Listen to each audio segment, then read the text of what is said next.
Here. Commissioner Eskovitz is not present. Commissioner Wasserman? Here. Commissioner Nguyen? Here. Chair Remke?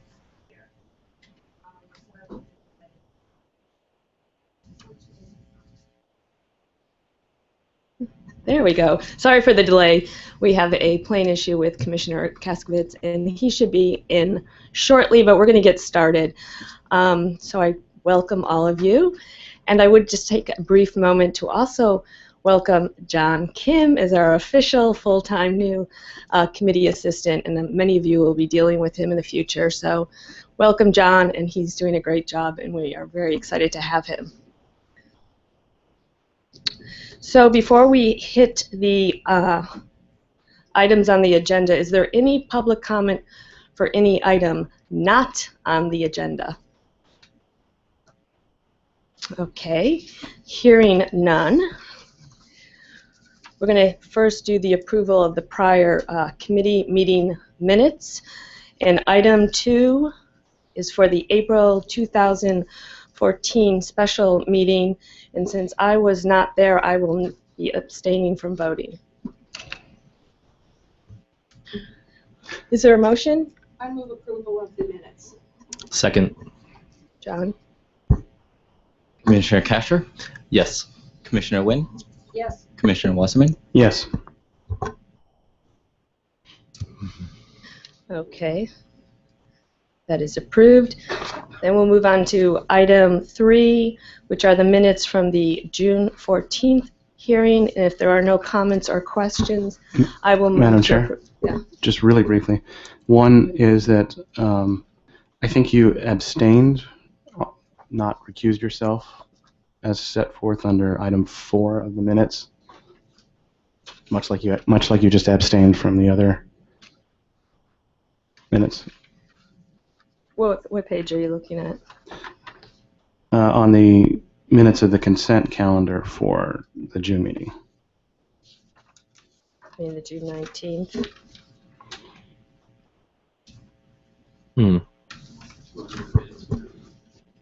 Thank you. Someone could make a motion to amend the minutes on that line to change recused to abstained. Thank you. As long as that's accurate, then I will make that motion to approve the minutes with the change of Sure, there's recusal much to of a abstain. difference, but okay. So with that amendment, I move to approve the minutes. I'll second. Commissioner Kasher? Yes. Commissioner Wasserman? Yes. Commissioner Nguyen? Yes. Chair Remke? Yes. Okay, next we will go to the proposed consent calendar for today, which includes items 4 through 19. And I'm going to ask if any of the commissioners have any items that they need to take off consent as a result of a conflict or other reason to abstain from voting. But I'll just remind you that we have an opportunity to ask questions and comment on items without taking them off consent. So are there any items that need to come off consent? Yes. I'd like to take number 12 off, and I will be abstaining from number 12. Okay. And actually, I'd like to take off 6 and 7 for consideration. So is that you want discussion on it? I want discussion of it. Yeah, but we don't need to take it off consent to discuss. No, I mean discussion because I'm not going to vote yes on a consent. Oh, okay. Sorry. Okay. And as for, I have very brief comments about 4, 5, and 8, but that will remain on consent. Right. Okay. Well, I'm going to start also with a comment, and I would just like to comment on item 8. And I'd first like to say thank you, and I commend the enforcement unit for the hard work on that case. As some of you know, this involves a robocall, and I think it kind of highlights some of the issues around those type of calls and really the need for this type of disclosure. In this particular case, as you saw on the agenda item, there was a call impersonating a candidate, which was to do damage to her campaign. but the true identity of who paid for that call was not out there for the public. Our enforcement unit did a great job. It was a multi-year investigation, involved litigation in 3 states to uncover the true disclosure of the responsible parties. So I would just want to highlight that issue. I think there are some new things we need to look into, and I want to just bring that up to my fellow commissioners that we're going to be working with staff to try to come up with some proposals to hopefully improve disclosure and, more importantly, accountability on these calls. So I will be bringing something back in the near future to share with you. And thank you, Gary. Thank you, Madam Chair. Any other comments? You said you had some. Well, you made the comment I was going to make on 8 with respect to it was an impressive piece of work there, including the there's just so much into it. So with 4, I was just going to note for the public and my fellow commissioners that we see these recommendations and that we talk about prior penalties imposed per count, but it's important for us to keep in mind that per count doesn't always mean per violation, because if there's certain discretion in how things work in the settlement process for for a stipulation. So sometimes we see multiple violations in a single count in order to get to a stipulation. And I just like to bring that up again, because that's so we don't always think that we're just looking at this is what the not every count that we see in similar cases is actually going to be equivalent to a prior case. We need to know more about that. That just was highlighted by number 4, the Singh matter. And then number 5, the only question I had for staff was that how was this case generated? Was this a proactive or a referral or a complaint? Thank you, Mr. Commissioner. Gary Winnick, Chief of Enforcement. This case was a referral from the Arizona Attorney General's office. The respondent in that particular case had been involved in a similar matter under Arizona law. In the course of their investigation, they discovered the actions that were named in this particular case. So they actually referred it to us once they were done with their criminal prosecution. Thank you. That's it for comments I have on the consent calendar. Commissioners? Okay, thank you. Okay, is there any public comment on any item on the consent calendar? Okay, seeing none. So I would move approval of the consent calendar with taking off items 6, 7, and 12. So all items 14 through 19 except 6, 7, and 12. I second. Commissioner Casher? Yes. Commissioner Wasserman? Yes. Commissioner Wynn? Yes. Chair Remke? Yes.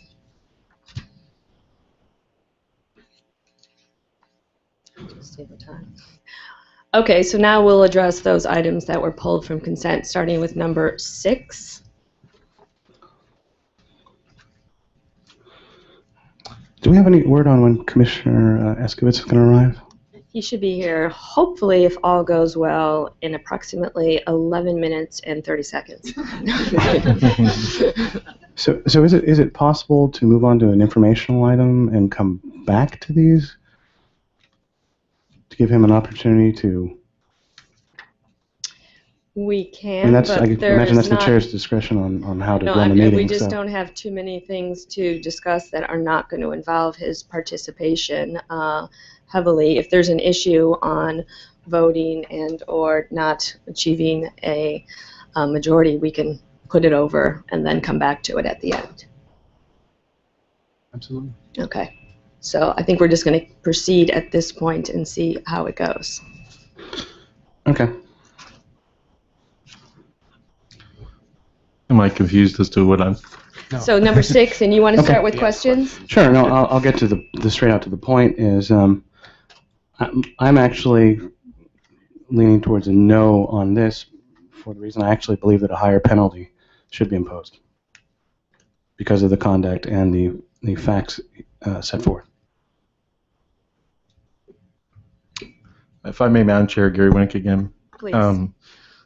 when we're looking at our proposed penalties, we're required to, and we do look at past cases and compare the level of conduct to prior actions of the commission. So for conflicts, those are articulated in the Exhibit 2. What we did is try and analogize to prior conflicts cases, which we think are consistent with that penalty level for prior ones, which is why we selected and negotiated that. The commission's been fairly consistent for a number of years now at having a $3,000 base amount, if you will, for conflicts of interest, and then going up or down based on articulated aggravating or mitigating circumstances. So when we were negotiating this settlement, we believed it to be consistent with that level. And was there anything in particular in the mitigation area that's in the stipulation that you might want to highlight or point to us to give us that idea? Sure. For number 7, for the matter of Phil Harvey, one of the mitigating factors was that it wasn't per se a decision made by the respondent himself. He was participating and trying to influence the decision that was headed to the city council while he was a planning commissioner, and that the contact on it was initiated by the city staff rather than himself directly. We viewed that as one of the factors in not thinking that that deserved sort of a higher penalty. Yeah, 6. I'm sorry. I think we're talking about 2 different cases. Well, we're not doing 6 and 7? I'm We're sorry, I doing was gonna 6 cover first if both we of want to them. focus on 6. I'm sorry.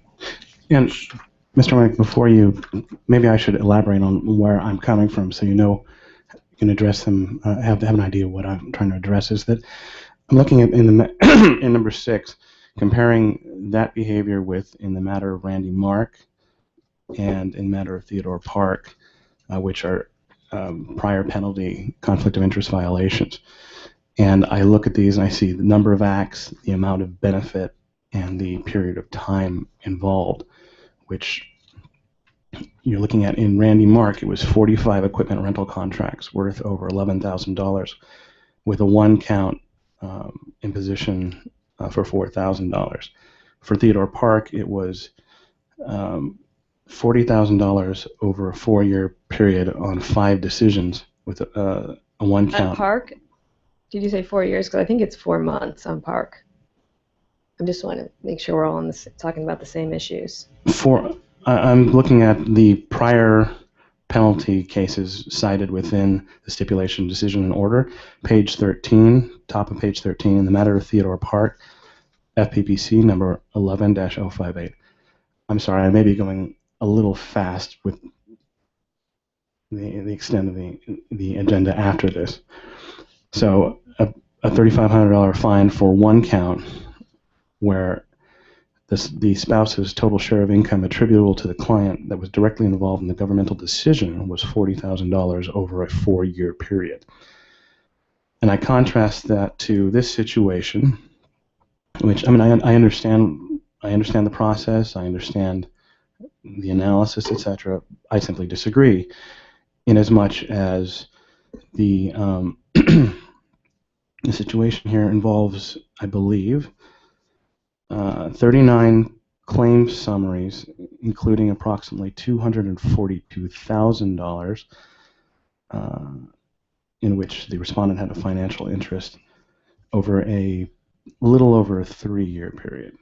And if I may, I think one of the factors that distinguish this particular case, those 2 cases, in the Park case, the decisions in question were related to setting up the business relationship with the entity in which he had a material financial interest. In Behe, a lot of these are claims payments, which are basically invoices that get approved on sort of a big list of other invoices. So I think we were looking at the level of decision making in terms of volume versus quality, if you will. So for the claims, those are really just bills being paid, which in the past, and this is unfortunately predating some people on the commission, this issue has come up with multiple actions on the same item. The commission has generally had the tendency to try and group those into a single course of conduct rather than separate out 39 counts. From our perspective, you know, again, I realize there's middle ground and it's not a 39 versus 1 issue, but 39 counts, even at 3,000 count, seems excessive for the conduct based on prior commission actions on conflict of interest. So for this particular type of decision making where you have a giant group of bills basically to be paid, and this is one of those claims, we thought the volume should most appropriately be grouped together for the decisions for the penalty amount. And I totally understand the process that you're doing and the methodology, and I very carefully read what you presented that set forth also how some batch of those claims were part of a claim summary that doesn't even indicate who the money goes to, just a sum of money that's paid out to all vendors, and that some of those claims came after the respondent received information specifically letting him know that yes, the company that you have a material financial interest in is included in these. And I understand the difficulty in parsing that out a little. I'm just going to end up where I'm going to end up on the basis of those facts. So I am fully briefed on it. No, I appreciate that. Thank you. Any other comments from the commissioners? Any public comment on this issue? Okay, I move to approve item 6. I'll second. Commissioner Kasher? Yes. Commissioner Wasserman? No. Commissioner Wynn? Yes. Chair Remke? Yes. Okay, that passes. And then now we'll move on to item 7, This is the Harvey matter? Harvey matter, correct? Okay, so let me turn around and do something completely different. Except for the answer for me is still no, but it's different this time. And I want to draw the Commission's attention also to, as a point of comparison, to in our agenda 23.3 under the legal reporting on advisory, there is, give you a second, that's A14-104, the Watson advisory. In that advisory letter, the individual seeking advice is a architectural planning board member appearing before a separate architectural planning board that shares the same staff. I'm just going to just pause for a second because none of us have that advisory letter before us. So if you could just maybe give us a little context or repeat what you started, because I think we're all looking for that and we do not have it, correct? Am I? I think it's listed in the legal division report. The summary is in the legal division report. If folks want to pull the actual, if you want to return to this item while we have someone pull the actual. No, I advisory. will take your summary for it. Okay. I just think that I wanted to clarify that it's not under item 7. Right. It frames something I'm going to say about this particular item, and that's why I lay it out beforehand rather than as a punchline. Okay. In any case, the advisor on that was that as long as the person seeking the advice does not act to represent his agency, etc., the conduct would not be a problem under the Political Reform Act as stated. Obviously limited by what was stated in presented to legal division.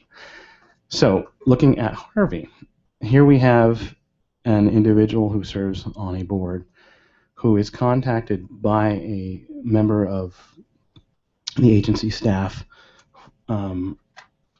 about something, and he does not initiate this contact. He does not, in my view, the facts don't show that he is using his official status. And, well, I guess that's just it. The facts to me don't show that he's using his official status.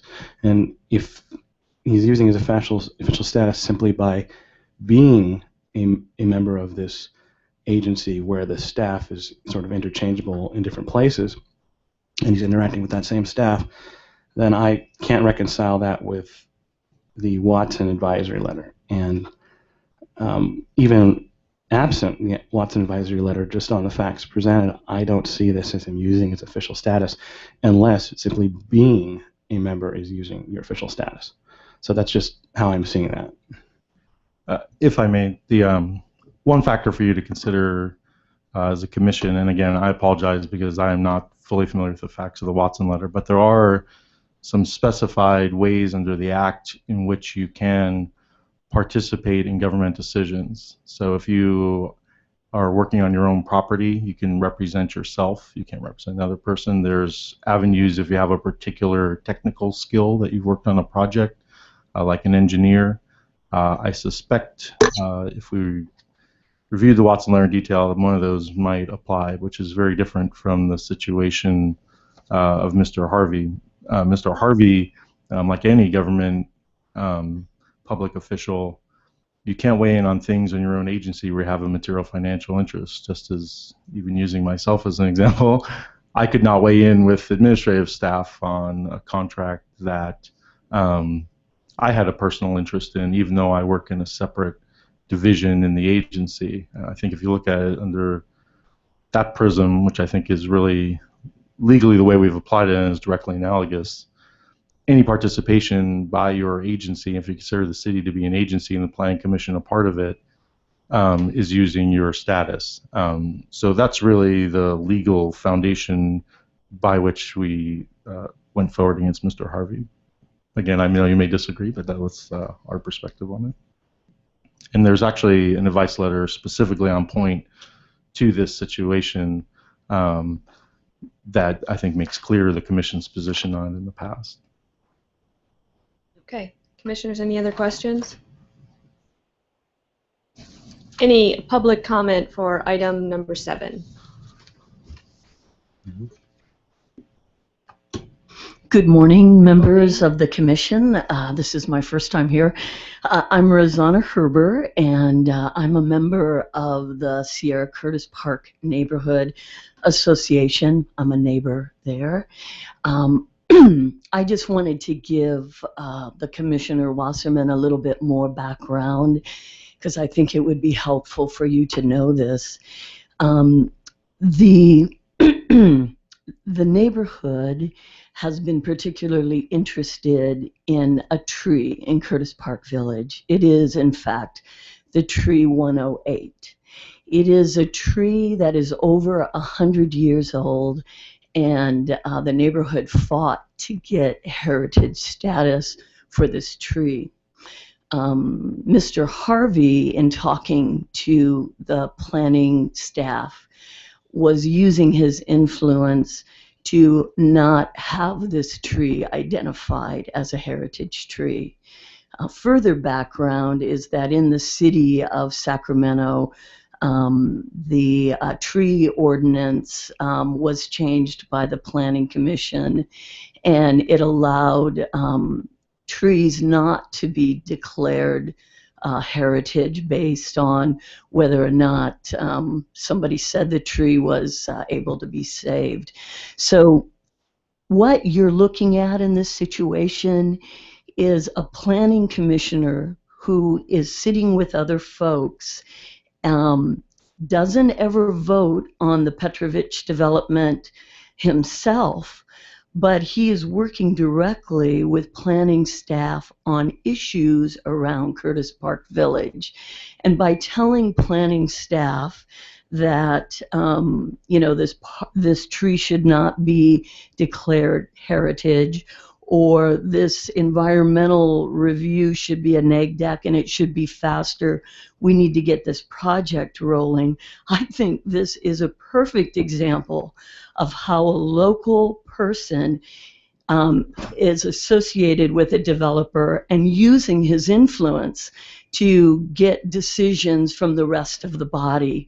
I mean, surely if you contacted any of your staff and asked them to look into different things and expressed your opinion about how a fine should be one way or another, that would be considered interference. So I guess I just wanted to publicly state that we in the neighborhood are very disturbed by the fact that Phil Harvey continues to sit on the Planning Commission and advise not only the Petrovich development and city staff, but also he is engaging with the whole neighborhood board And there is intimidation going on in terms of whether or not you agree with what Petrovich Development wants. So, I just, as a neighborhood person, as someone who has been involved in local politics for a long time, I think that the $6,000 fine, in my mind, is not nearly as high as it should be. But certainly I want people to understand that we as a neighborhood are looking towards you to keep people in line when they do things that help their development company and they sit on the planning commission. So I just respectfully ask you to consider that. Thank you. And in particular, I was talking mostly about count 1, but thank you for the information about count 2. Because I can't vote yes on one count and no on another, right? It's just the stipulation as it's presented. Correct. Because count 1 was the one where the staffer calls him, says negative declaration, and his violation is calling back to say, I disagree with the rates you wish to charge. Is that sort of the essential aspect? That's correct. Yeah.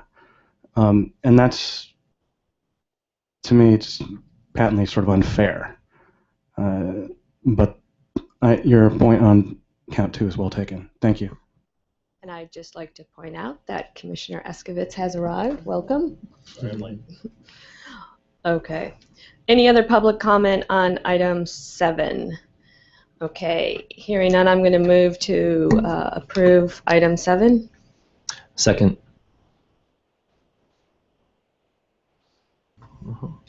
Commissioner Kasher? Yes. Commissioner Wasserman? No, because of count 1. Commissioner Nguyen? Yes. Chair Remke? Yes. I don't know if they want. I should probably participate on that one, yes. I'm not sure it's necessary, but I'm not sure it's necessary, and because you weren't here for the entire discussion, I think if you just abstained, and after that we take roll again and establish the full panel, and then we can move on to item 12. that's fine by me. Is that okay? Okay, so we want to take roll again? After, well, the motion passed, so Yes. yeah, please. Commissioner Kasher? Here. Commissioner Eskovitz? Yes. Commissioner Wasserman? Here. Commissioner Nguyen? Here. Chair Remke? Still here. Thank you. Okay, so then we're going to move on to item 12,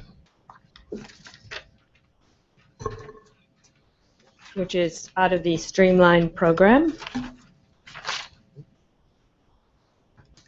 Would you like to start, Commissioner Wasserman? I'm abstaining. Oh, you're abstaining on this one. Okay. So just, So I move approval of item 12. Second. Commissioner Kasher? Yes. Commissioner Eskovitz? Yes. Commissioner Wasserman? Oh, it's abstaining. Sorry. Commissioner Nguyen? Yes. Chair Remke? Yes.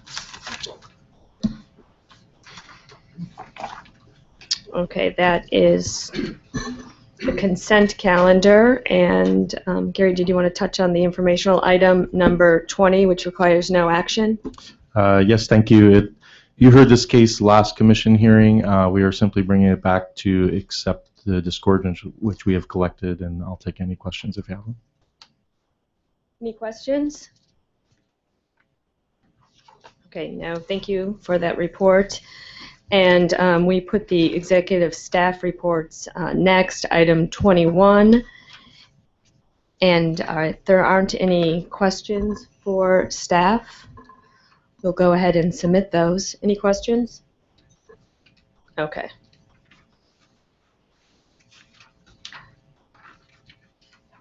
Okay, so now we're going to move into the general items, starting with item 22, which is adoption of amendments to the conflict of interest regulations. I believe we have someone from legal. Good morning. Would you like to state your name for everyone? Good morning, Chair Remke and Commissioners. I'm Bill Lenkite with the Legal Division. This project continues the process of revising the Act's conflict of interest regulations, which began last year. At the April Commission meeting, the Commission adopted revisions to the materiality standards addressing potential conflicts involving real property. The next step was supposed to examine proposed changes to materiality for business entities. On the way there, staff discovered a snag in current Regulation 187.03.1's definition of business entity, in that it creates additional economic interests in entities that are parents, subsidiaries, or otherwise related business entities in which the official has an investment interest. These additional interests are not supported by the statute, and this problem needs to be corrected before staff can move on to develop materiality standards for business interests. Under the Act, the public official has a conflict of interest if he or she participates in a decision that may have a reasonably foreseeable financial effect on certain defined interests. These interests are listed in Section 87.103 and include any business entity in which the official has an investment interest of $2,000 or more, or holds a position or is an employee of the business entity. Under Section 82034 and 87209, a financial interest in a business entity only includes those entities that are doing business in the jurisdiction or who have parents, subsidiaries, or otherwise related business entities that are doing business in the jurisdiction. Section 82034, in defining investment, directs the Commission to define the term parent, subsidiary, or otherwise related business entity. In so doing, the Commission went beyond merely defining this term and created separate financial interests, some identifiable, some not so much, in various other business entities related to the investment or position in which the official has a position, in the business entity in which the official has a position. The proposed regulation confines itself to the statutorily directed action of defining the term and attempts to provide a meaningful and useful application of the term. If the Commission has any questions, we're prepared to address them. Any questions?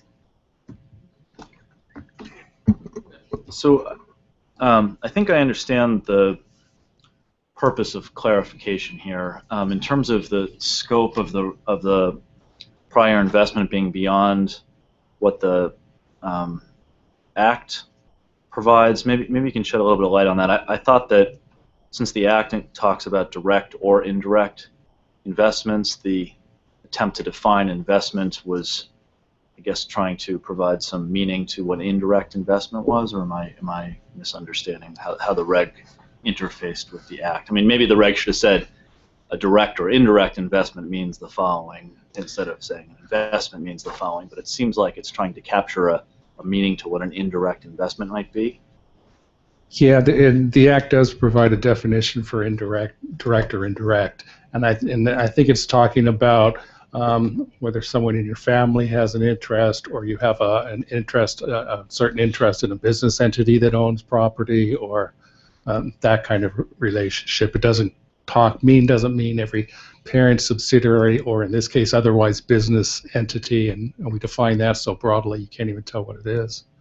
Got it. Mm-hmm. And the problem with materiality is when you're trying to establish materiality standards, if you take a company that's, say, a Fortune 500 company, and you apply one materiality standard for that, and it has numerous subsidiaries, some big, some not so big, and you've got to have materiality standards for each one of those, and it just gets impossible to figure out. Mm-hmm. Mr. Lenke, with respect to harmonizing Regulation 18438.5 with 18700.3, I'm hoping that I'm looking at the most recent change, because I know some of the regulations for today had received comments, etc., or additional changes. But the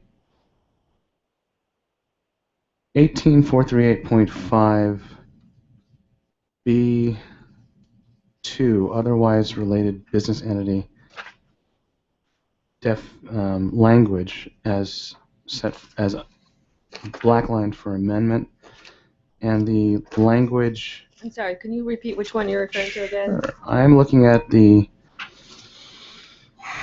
1843 8.5, which is the last reg in our packet on this subject, because it's cross-referenced at the end of Mr. Linkite's memorandum, and it too has language regarding otherwise related business entities, though in this case in the context of aggregated contributions.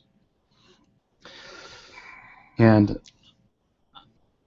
basically, I'm not sure, and maybe you could tell me, that the language there and the language in 18700.3 may in substance be identical, but in form is different. Is there supposed to be a difference between those two sets when you're talking about otherwise related business entities? Or is that something's going to happen down and they're going to be harmonized further based on what the Commission directs? 18700.3 simplifies the previous reg, which was 18703.1, and takes out a lot of the language about commingling funds and shares offices and shares employees and a lot of other things that would too difficult to determine for a conflict of interest purpose. The language that did exist in 18703.1 has been moved in its entirety to the aggregated contributions context, because that reg referenced the 18703.1. Now it just moves that language directly into the reg instead of referencing it without changing anything. Because they are addressing two completely different things. Exactly. And before we make any changes dealing with aggregated contributions, we really need to study that issue. We're just here to work on the conflict of interest regs right now. We try to emphasize that they're two different issues by separating them in regulations and deal with the one we are already dealing with, and then we'll move to the next one if need be later. Yeah, okay. Exactly. So is 1843 8.5 as presented here the existing language? The only reason I ask is because it's underlined here as if it's something to be changed. Yes, so subdivision B, the proposed language there has just been moved over from 18703.1, and give me a second, which was repealed and then moved over, so we had to underline it because it's new language for this reg, but it's not new language for the reg packet for the overall regs right now. So you have a simplified language in one reg and then take the complicated language move it into in another. The aggregated contribution section. Okay. And I guess the question I have is, why do we still have the complicated language? Does it serve a purpose there that doesn't create us more problems than having one definition here that's simplified and one that's complicated elsewhere? The main reason is we're doing conflict of interest regs right now. We're trying to clean that up. And if we're going to go into changing things that deal with contributions, we really need to examine what we're doing there. So we're maintaining the status quo for contributions, but working towards making improvements to conflict of interest. The language actually may work better. I think the language might have even been developed to cover contribution situations. It may work better for contribution situations because a lot of that language came out of enforcement cases where you would find people with the same address with different company names, the same people making contributions under their various 8 or 10 company names that they came up with so that they could aggregate contributions. So it was easier to track it using this regulatory language there, but it's almost impossible to track it when you're an official trying to make a decision on what interests you have before anything happens. So again, they're two different issues. The first one is the one we're addressing in 18700.3 regarding conflicts. That's the focus of this item. The other one was just moved to clarify that it's a separate issue and a separate definition, which if it's determined later that needs to be re-examined, we'll bring it back. That's correct. We're just maintaining the status quo with respect to the aggregated contributions. Any other questions? Well, I do get what you're saying with respect to, but we have three things we're doing, right? adopting a new regulation, repealing the old one, and amending this third one. And you inherited a bad cross-reference, and you're trying to deal with that. I get that. And we're going to return to 18438.5 at a later date to work on that language further, because at this point all it really does is continue the status quo, because the language has been moved over from where it was cross-referenced. Okay, we're not, I'm not saying it was a bad cross-reference. Well, a cross-reference that is going to be gone because of this repeal. Right. Commissioner, the language works in the context of contribution aggregation. The similar language in terms of defining the conflict and the economic interest, that's where it didn't work. So we didn't put bad language into a new... I didn't say it was bad language. I didn't say it was bad language. Confusing. I'm sorry, I didn't mean to misquote you, but I was just questioning why the language had to be different. The Because it's different totally language is different on the topic. conflict of interest. That was the issue addressed. That's the issue in the memo. That wasn't working. They came up with a new way to define it for purposes of conflict of interest. That's what's before us. Again, the new language and aggregated contributions is existing language moved to put it in a proper place under contributions. So I would just ask that we focus on if there are issues regarding the conflict of interest, new language. 'Cause that's what's before us. That's all that's before us. Anything on that? Okay, any public comment on this item?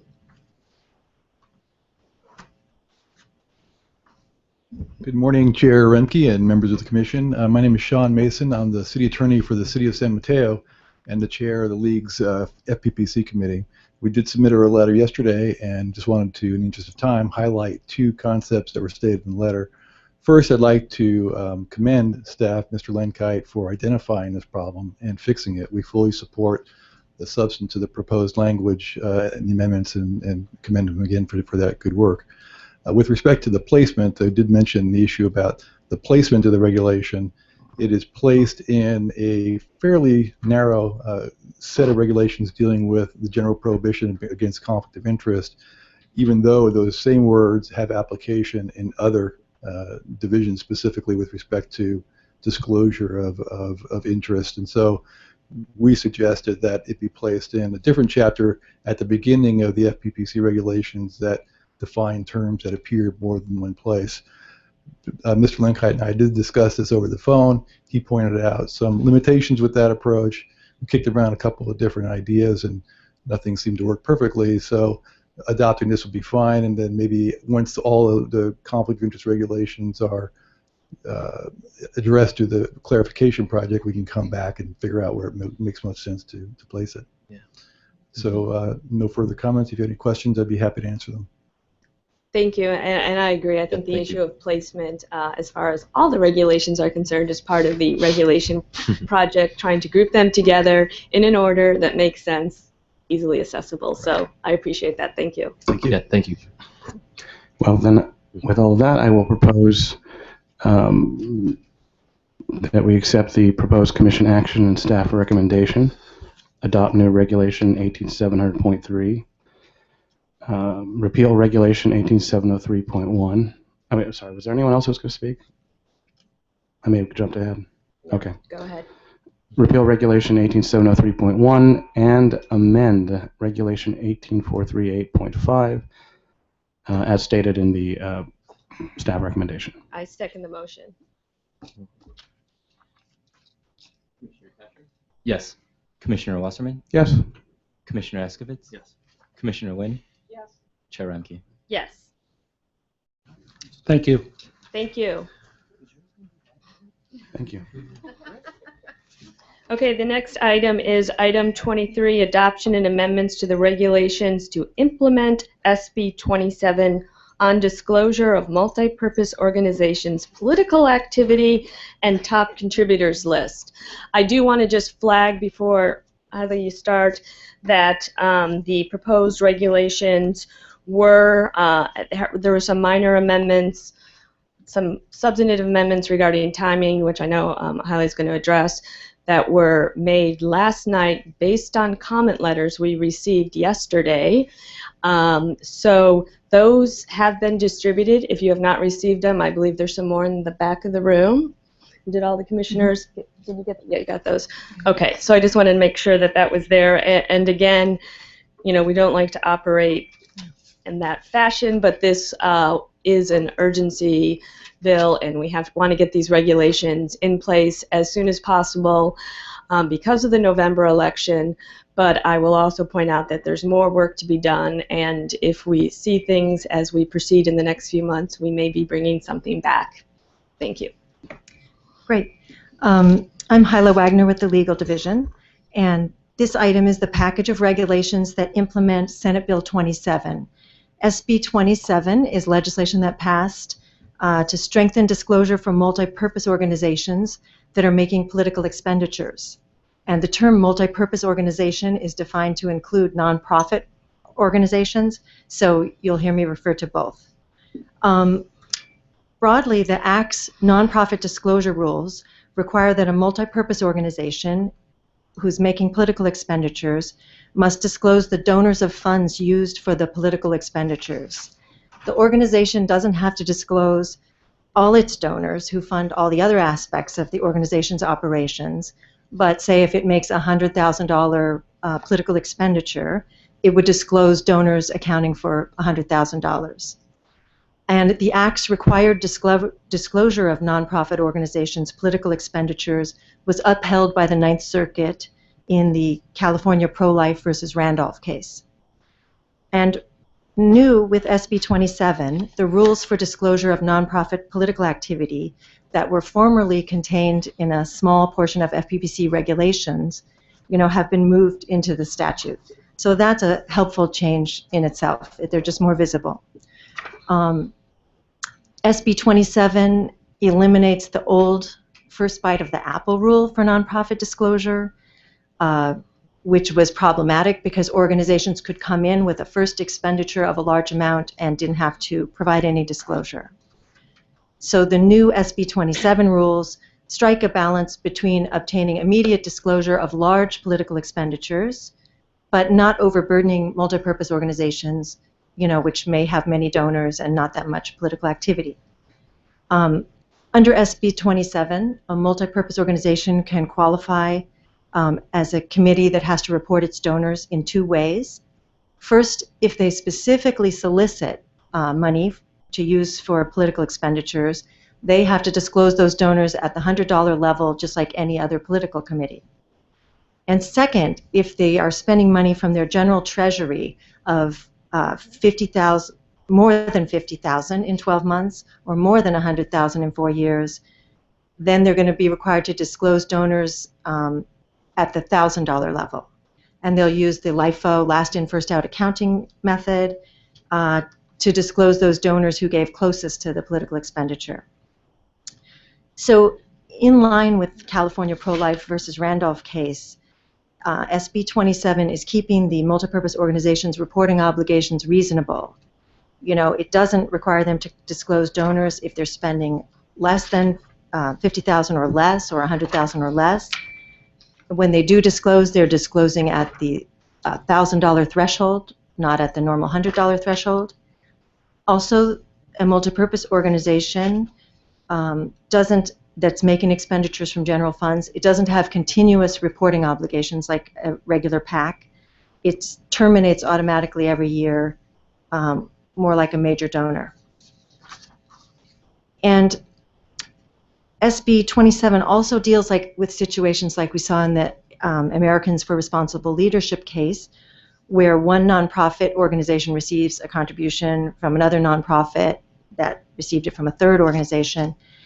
And the statute requires that each of these preceding organizations may also qualify as a committee that have to disclose their donors. And the statute directs the Commission to issue regulations providing notice and reporting deadlines for this tracking back through the multipurpose organizations. And that's what the Regulation 18422 does. It requires notice and filing requirements, expedited notice for multipurpose organization that's given more than $50,000 to another multipurpose organization. So it keeps the deadlines relatively quick so that optimally disclosure back through 2 organizations or so could occur before the elections. And the California Supreme Court's order in the Americans for Responsible Leadership case shows the importance to the public of getting disclosure of who's funding a ballot measure before the election rather than after. Okay, and last, most of SB 27 deals with that nonprofit disclosure. There's a little section that provides these new top 10 contributor lists, and the idea behind these lists is just to provide easy disclosure for the voters of who's supporting and opposing a ballot measure or a candidate IE committee, state candidate IE committee. So you've seen we've received quite a lot of comments on these regulations. We've had a couple iterations incorporating comments, and then the latest version is before you today, responding to comments, recent comments. And a chief concern was, what's the time period going to be for tracking back through the multipurpose organizations? How quick are they going to have to report? And we've suggest providing more time for that initial filing to go to not 24 hours, but to 3 business days. And there are other, and that's for the second layer. That's for the second layer, yeah. right? Okay. Okay, and then so we can just go regulation by regulation, or however you want to proceed. Well, I think I will just open it first to the commissioners for questions that might help us know where the issues are. But before we even do that, I just want to thank you again for all your hard work on this expedited process. Commissioners? Thank you very much, Highlight. You did a really great job in a very short period of time, and while I'm sure it's not perfect yet, I think it's such a great start. And I also just wanted to thank all the members of the public that really took time and wrote good comments that really helped inform this process. So of course I look forward to hearing the conversation today, but I really feel like we're off to a strong start thanks to your hard work. So thank you for that. Any other commissioners? Commissioner Wasserman? Oh, sorry. Go. Please, go ahead. Just one point of clarification on the Randolph case. Was the last in, first out reporting presented in Randolph? I mean, that kind of tailored disclosure, was that the issue that the court addressed? It was before the last in, first out reporting. We enacted, that was regulation 18412, specifying that they should use last in, first out. The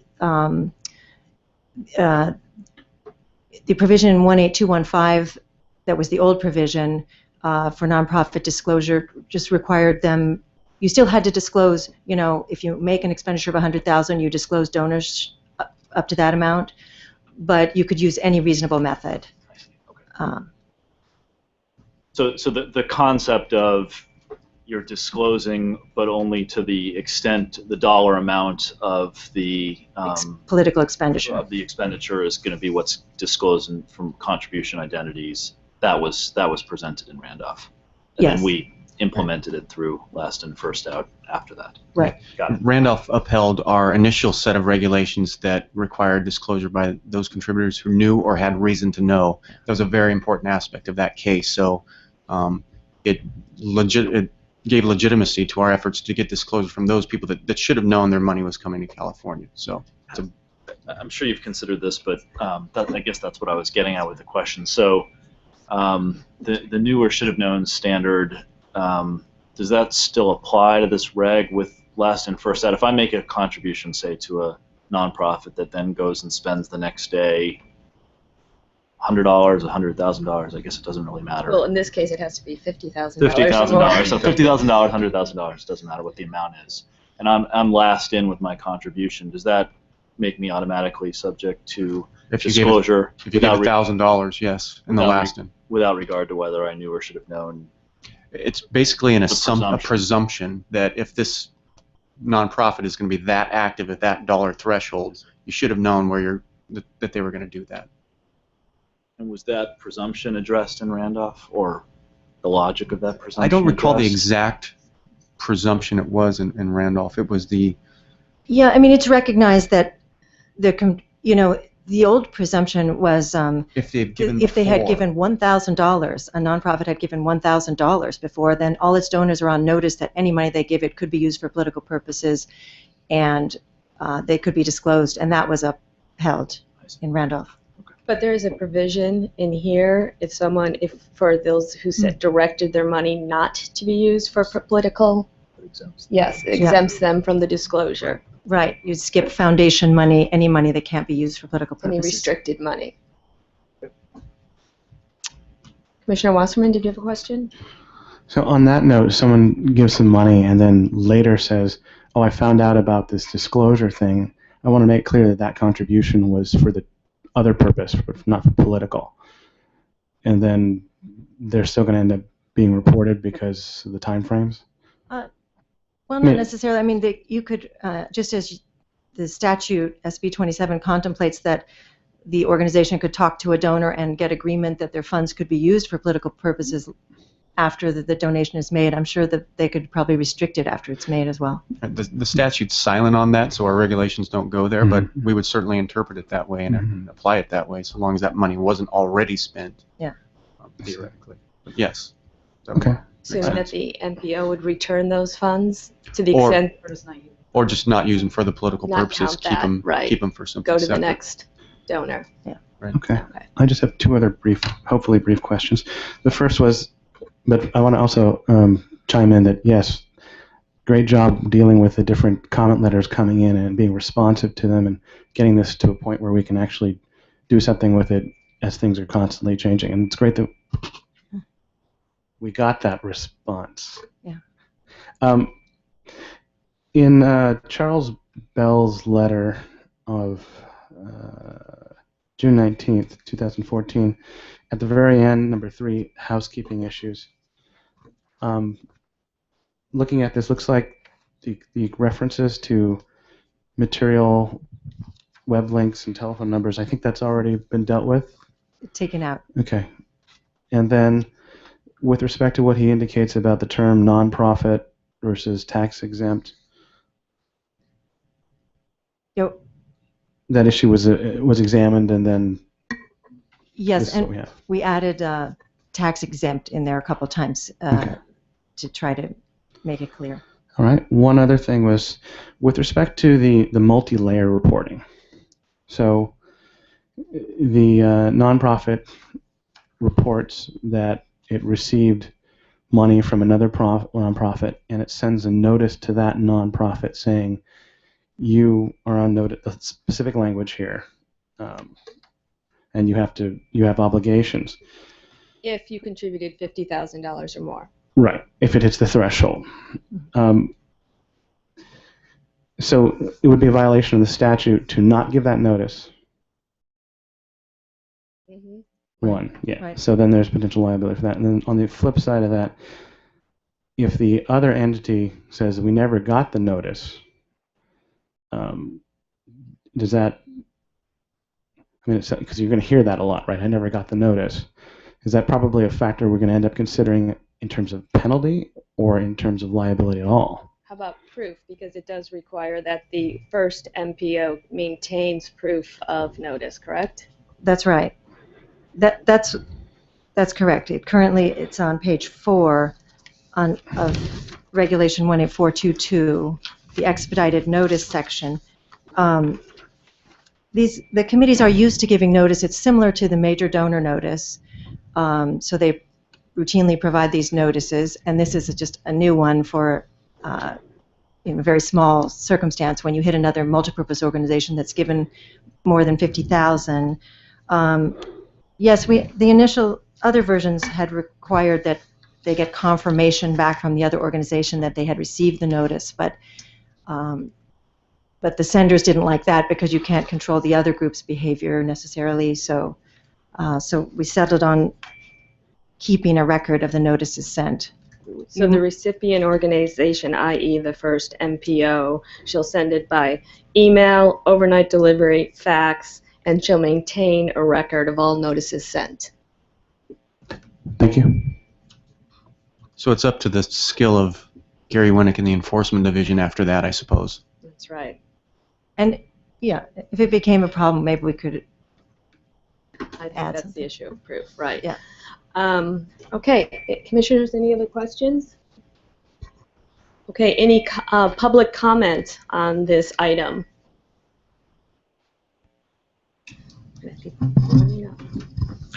Hi, my name is Chris Reynolds. I'm the Chief of the Political Reform Division for the Secretary of State's office, and I want to commend the staff as well and express our appreciation for working with them on both the bill and the regulations. The Secretary of State supports the proposed regulations, particularly the designation of the nonprofit status, or more generically, where appropriate, multi-purpose organization in the name of the committee. This is going to help the public and state staff to easily identify these committees and will be helpful for those committees that are going to automatically terminate. We'll be able to identify them.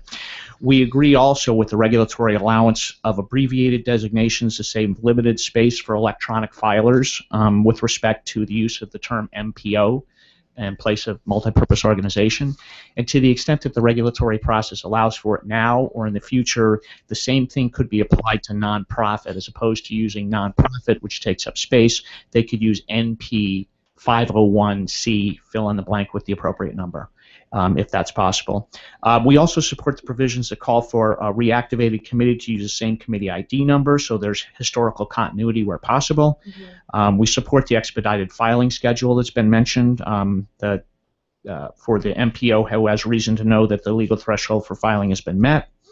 And finally, I want to say publicly that the Secretary of State looks forward to continuing to work with the FPPC on receiving or getting access to the top contributor lists, because although there are provisions in SB 27 that are permissive that allow for the Secretary of State to request those top contributor lists, in the interests of trying to take note of Murphy's Law, that anything that can go wrong will go wrong, we think the most effective, efficient way to do this is really to link to that through a page that we'll create.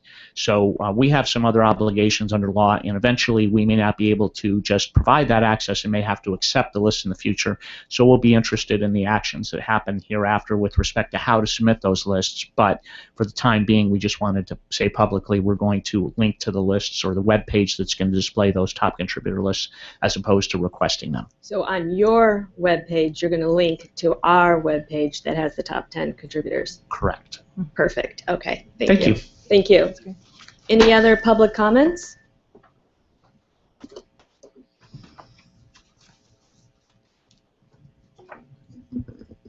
Good morning. Good morning. Madam Chair and Commissioners, my name is Lacey Keys. I'm an attorney at Olson, Hagel, and Fishburne. I think you guys all received a copy of our letters and our comments, and I just have a couple of additional things to point out for the Commission. And you're working out the latest regulation. Yes, I received the latest language. Thank you.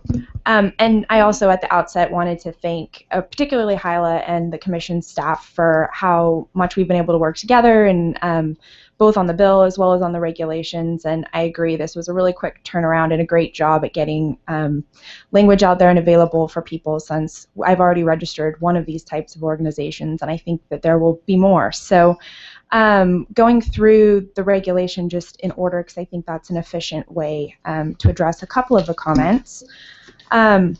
I first also wanted to say thank you for the clarification that the additional language about the type of nonprofit won't be included in the disclaimer, since those can get pretty lengthy.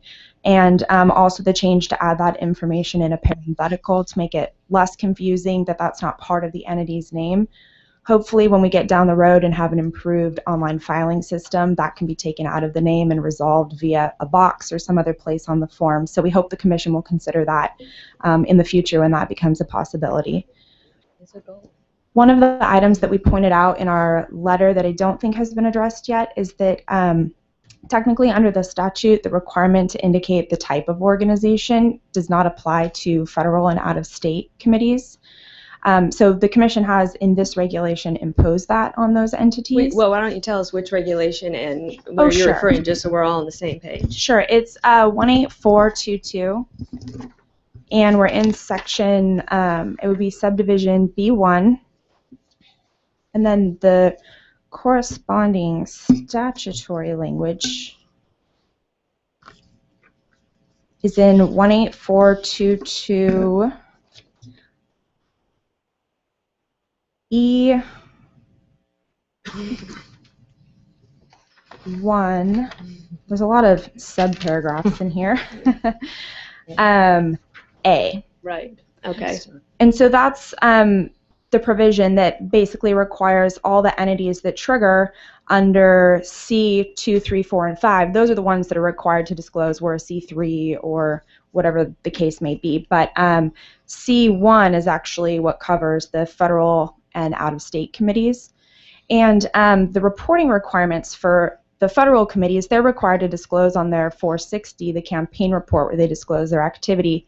Instead of itemizing their donors, that's where they cross-reference their federal ID number anyway under the statute. So this is an additional requirement that's not required by the statute, and we wanted to draw that to your attention. And the committees are required to report almost identical to other committees, so it will be clear from the face of their reports that they're being treated more like regular California recipient committees, unlike the other MPOs that have a more limited disclosure. Yeah. Yeah. Well, we think it's helpful to add that designation even for the federal committees. First, I agree that it's not in SB 27, but we do, as your letter points out, have authority under other statutes such as 84102G to require things in the statement of organization. And the committees will be doing disclosure. They are only disclosing their California activity, sort of. They are doing limited disclosure, kind of like the MPOs. So, and they're covered by SB 27. So it seemed helpful to have. We wanted to see who's filing under this multipurpose organization statute. How many people are there? And without a designation, we are not able to know that. And I just wanted to add that one distinction in how the federal and out-of-state committees will be filing as of the effective date of SB 27, they'll actually be disclosing their cash on hand and their total receipts during the period and their total expenditures during the period. The California activity will be itemized so we can see it, and the rest of it will be described in a way that indicates it's federal election activity, out-of-state election activity. So there is some distinction when you're looking at the reports. You're getting more detail. But if it's not something we can resolve now because of the forms, perhaps in the future on the 410 we can have a better way to indicate it. When the new electronic filing is improved, we will be addressing that issue as well. But I appreciate that. Sure. And then just a couple other comments in regard to the statement of organization. I understand from the comments, both in speaking to Hyla and then the comments from Chris about reopening and using the same committee ID number, and just a practical issue that I've already run into is whether or not the qualification date should be the date that they qualified again as a committee or the date they qualified the first time. We registered one recently and already received a response that we need to amend to go back to the date they originally qualified. So that's something for consideration, maybe in the reg or in the form instructions, just so we have some guidance on that. Yeah, perhaps that's an issue we can continue to discuss and add in the instructions. Yeah. And then clarify. Yeah, thank you. Sure. And then the final issue with regard to the statement of organization is the committee type. The most recent letter that we had submitted suggested that the organizations that qualify under C5, which are the ones in particular who they don't earmark or otherwise solicit money, they're just the ones that hit an expenditure test, that those should be automatically treated as general purpose committees. And the rationale behind that is that these organizations have multiple activities they're doing, many of which are not electoral, and so requiring them to register as primarily formed committees, which affects their name and has other reporting implications, might not be kind of the best approach for just the ones we're talking about that have the expenditure test, which is also the group of people who will be receiving the notices because someone else spent their money on political activity. So it's something we wanted to have the Commission take into consideration. Thank you. Do you want to address Should I respond? That? Sure. Well, yeah, there is the statutory provision and the regulation 18247.5 that govern when a committee is considered a primarily formed committee or a general purpose committee, based on are they spending on one measure or are they spending on a lot of different things in several elections. And many of these nonprofit groups are active. They come in when a ballot measure on their subject is up, and they'll make one big expenditure, and so then they, you know, under the same rule that applies to all committees, you look at what their expenditure is, and that determines whether they're primarily formed or general purpose, and they would, if they're just spending on one measure, be primarily formed, and be, you know, then logically subject to the ad disclosure rules of the Act and some heightened report filing rules. So is my understanding that we don't want to predetermine that they're one or the other. We want to wait and see what their expenditures actually are? Right. Okay, which then subjects to them appropriately based on those. Right. And I think one of the things to take in consideration as we're looking at, and I think today would be a good time to address it, but if not in the future, is the first organization that spends $50,000 in 12 months or $100,000 in 4 calendar years. They're the one that affirmatively decided we're engaging on this ballot measure. And so, you know, we can maybe debate whether we think it's appropriate for them to be primarily formed, but say they are, then they send a notice to a donor who may have given them $50,000 or more based on LIFO that didn't give for the purpose of the ballot measure, wasn't solicited, there was no conversation about the ballot measure.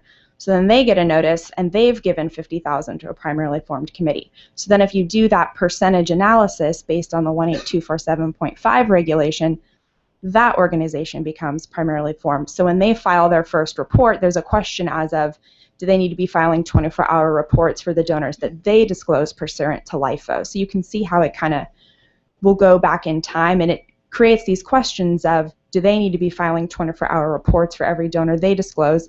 And I'm not sure that's necessarily appropriate, given that they weren't the ones that affirmatively decided to engage on the ballot measure anyway. Again, if they qualify as primarily formed, it helps eliminate the disclosure gap that Trent Lang was talking about in the letter. If they're primarily formed, then they do have to file more immediate reports of money coming in, and so so again, we want to wait and we don't want to predetermine. Right. Okay. Any other comments? I do. I have just a couple more, and I'll try to speed it up. And I think this is kind of the meat of it on the reporting. On the new language in 18422C,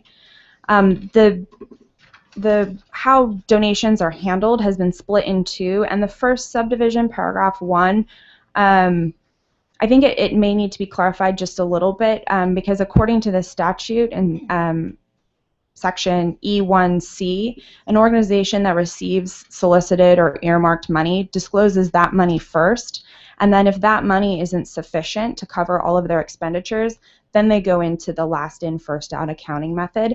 And I think that the way the regulation reads is a little bit unclear in maybe suggesting that they report all their donors, and I think what we want them to do after they report the earmarked money under the statute is to then LIFO like the other organizations. So I just wanted to make sure we have the same understanding of what the regulations intended to mean and clarify the language if needed. We do have the same understanding of what the statute's intended to mean. What language were you finding? Sure, 18422C1. Page 2. Yeah. I'm looking. And she says that here it implies that they wouldn't use. They would disclose. It implies that they would disclose all donors, even those that they didn't directly solicit for these funds. So that's not what the statute allows, nor would we require. Well, I guess I'm confused if we're saying you disclose pursuant to current law, and this is a group that's solicited, wouldn't that all tie together? Yes, but although maybe they solicited some and then they're going to fall back on the other reporting, you know, then use other funds for part of the expenditure, so they do a combination. Right, so a good example is if they spent $100,000 but they'd only solicited $50,000, right. Under the statute you would use LIFO for the remaining $50,000 as opposed to the organization just reporting all its donors above the $100,000 that was actually spent. Yeah, there's an example in the fact sheet on that. But so the intent is the same, and if we need to clarify the language because there's some confusion in the future as to that, we can add that to make it extra clear. Sure. Okay.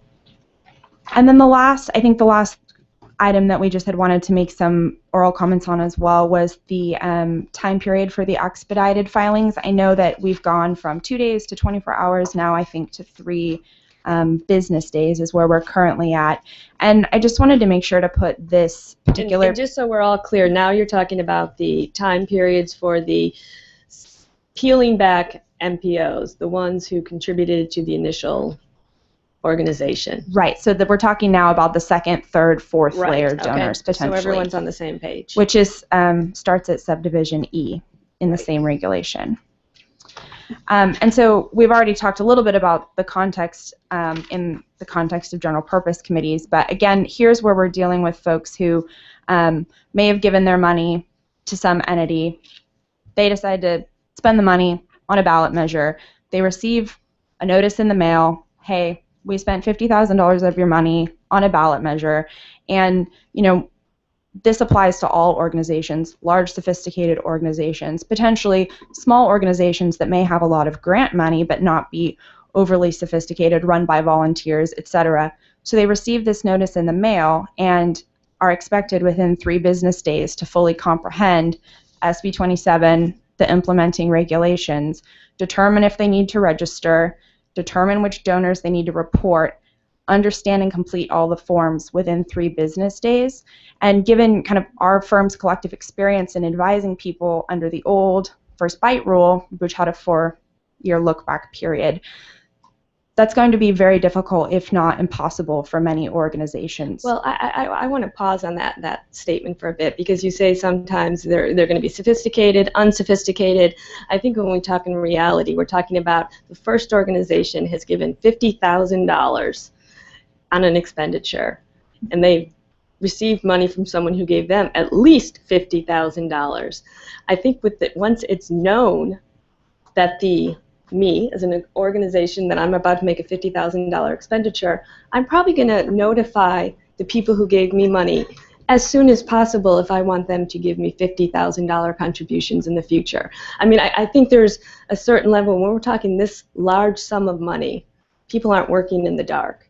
Before I make my $50,000 expenditure, I'm probably going to look back and say, where did I get this money from? I better make sure everyone's on top of the game because this is going to move quickly. That's my response too.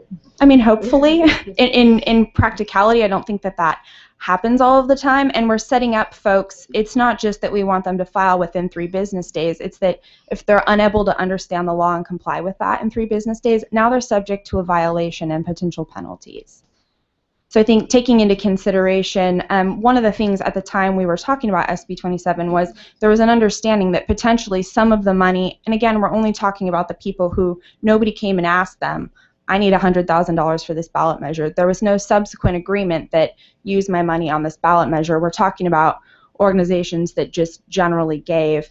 And there was an understanding that some of those may end up being disclosed after the election, because we're not talking about the people who had an intent to hide money. We're not talking about people who had an intent to earmark money. So I just would like to point out that we're talking about all the organizations that will receive these notices, not necessarily just the ones who may have counsel and anticipate campaign reporting requirements, because these are very different than the other tax laws and corporate laws that apply to these nonprofit organizations that they're used to dealing with.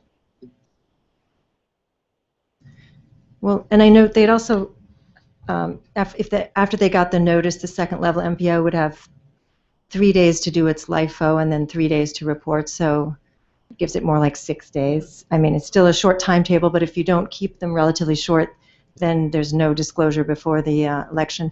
As we go through the timeline, and we've discussed with staff, I've discussed with staff, it's that issue of a lot of these expenditures are the ones given right before the election.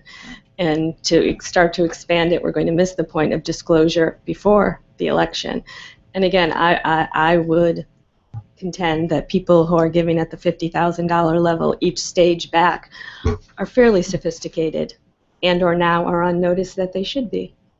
And can I just add one question? I wasn't clear in reading the regulation that you have 3 business days to LIFO and then an additional 3 business days to report. So I'm wondering if in the expedited filing section we could clarify that or maybe add a cross-reference.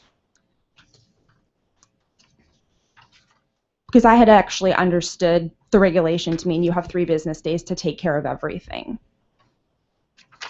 Actually, so did I, but maybe I misspoke. yeah, I think it is just 3 business days straight Okay. up. Okay, sorry. So that is your understanding is correct. Okay. All right. Thank you very much for your time. Thank you. Thanks for Any your other? comments. Yeah. Sorry. Any other public comments?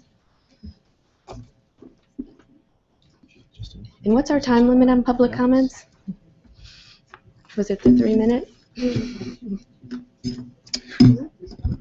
Hello, Commissioners. Yeah, we're Trent. trying to keep to 3 minutes to public comments. I know there's a lot to say. Okay. And we, to the extent people have submitted letters, we have those letters. We've definitely taken those into consideration. But please continue. Thank you. Trent Lang, President of the California Clean Money Campaign. Thank you, Commissioners, for so quickly addressing this important issue. The California Clean Money Campaign is a nonpartisan organization with 100,000 supporters that cares deeply about campaign finance, and we were actively involved in SB 27. Over 40,000 Californians signed petitions in favor of SB 27, really showing how much the public wants to immediately get this information as quickly as possible. And I want to emphasize that the number one intent listed in SB 27 in terms of the timing is that it provides the electorate with information as to where campaign money comes from, increasing its ability to identify the supporters of a candidate or ballot measure.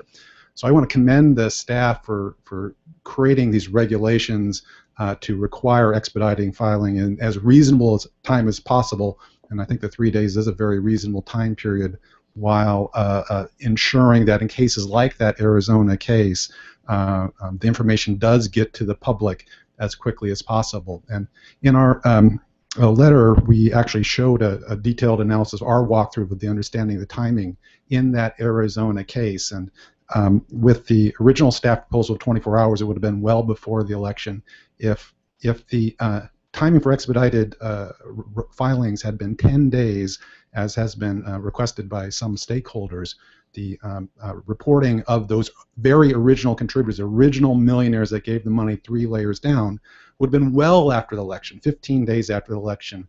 And that is what is important. It's not really that this fake nonprofit name gave to this fake nonprofit name. It's who are the original contributors. So I think the staff's recommendation, especially the final change that they made to make that 3 days match up with the LIFO requirement on the second and third level, is really spot on in terms of a reasonable compromise. I want to bring a couple other things to attention, and the commissioners were discussing exactly this information of the notices that are required for the nonprofit filer notices, and the question of whether or not those second or third layer ones would actually receive the notices and acknowledge and be able to use that as reason that they didn't file in a timely manner. And the original staff language actually said that besides giving an email or overnight or phone call, that the contributing organization shall obtain confirmation that the contributing organization received the notice. And I think that is very important to revisit. I know that we had a couple of letters that were concerned that it might be that it was an open-ended obligation, that in terms of whether or not they could actually get reports back that they received it. But I think that we have to address it. It's a major problem because if you send an email with the notice, people miss emails all the time. They go into spam filters. I only get half of my emails, and so and I'm sure you guys are the same. So there would be contributors would legitimately not receive those reports. So I think it is worth it to do a burden to have the contributor who is only it's going to be relatively rare cases. It's only in these cases of these $50,000 donors. They're probably not going to have very many of them. And but again, just on that point, it's the recipient who's responsible to provide the notice and maintain the records. And it'll be on them as a violation if, in fact, they did not provide notice. I don't see where. Well, the concern would be if they provided notice, say by sending an email to the contributor, and they can show that, hey, we sent an email to the contributor, but the contributor says, I never got this because, look, it was stuck in my spam filter, right? That's a very realistic possibility that that can happen. I mean, it happens with me all the time. Lance Olson, in his original letter talking about this, actually, I think gave a good alternative approach to it. He said that we do not believe the burden should be placed on the MPO sending the notice. However, if the confirmation will be required, the regulation should more clearly identify what will qualify as a confirmation, e.g. one follow-up phone call, so that MPOs know how to meet this obligation and can demonstrate compliance. I would suggest that that would be a better solution, adding in a little bit of language saying what will constitute compliance of the follow-up so that we can ensure it. And in our letter, we provided example language for that, such as shall obtain confirmation that the contributing organization received the notice by a return electronic mail, overnight delivery, or having spoken by telephone to a person of responsibility in the contributing organization. If they do not receive such a confirmation within 24 hours, then the recipient shall send a second nonprofit filing notice by overnight mail. I feel like, again, I'm trying to think of this in the real world, and we're talking about organizations moving large sums of money, and I would think it would be in everyone's best interest to be working together. I just don't see someone from the first organization sending an email saying, done is done.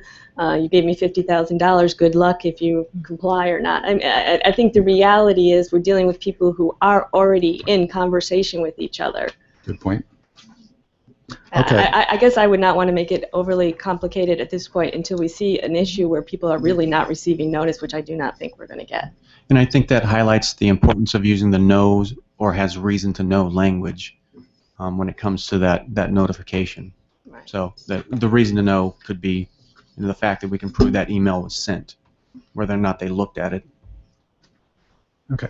The last issue that I wanted... Just on for a second. Sorry. Your point is, just to make sure I understand, is the concern about the email getting lost in the spam folder or otherwise, which is, I guess, everybody's experience, is not so much a problem in terms of imposing liability on anybody, because the person who's sending the email is going to have the copy of the email and show, look, I sent it.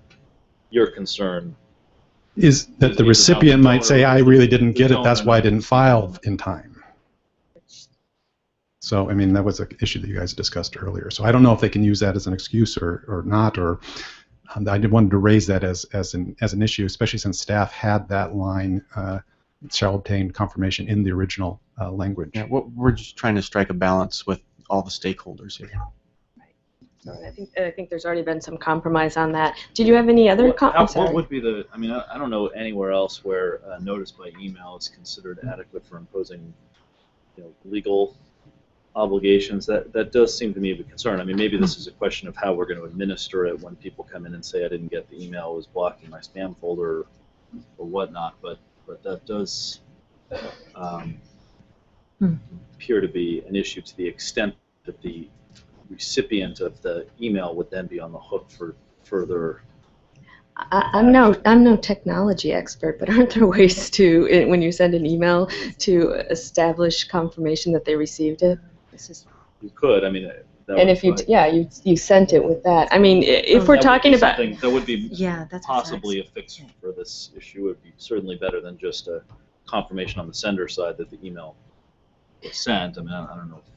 Right. To just have overnight delivery, or no, either. I mean, on email with a follow-up. They send either a follow-up call or but I guess the suggestion but again, was making was I know Outlook at least lets you have the recipient say acknowledge receipt. But I mean, what you're saying is, and if you don't get that acknowledge receipt, you follow up. Right.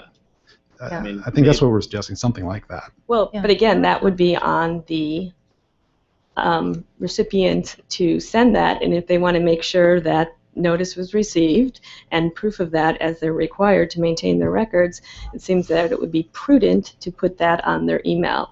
I mean, again, at this point, we can go round and around the benefits of email. I mean, I think the one alternative would be to strike email, but I think some people would be upset by that. So just clarify for me what the position is of the recipient of the notice who says, I didn't get the notice. They then have an obligation to make a report within 3 days regardless of receipt, or am I missing something? No, they need to be put on notice. Knew or have had reason to know So if that they were. if they didn't receive it, they're not going to file the. There are other means of 3 days establishing, notice. without necessarily defining it in the regulation, of establishing they had reason to know.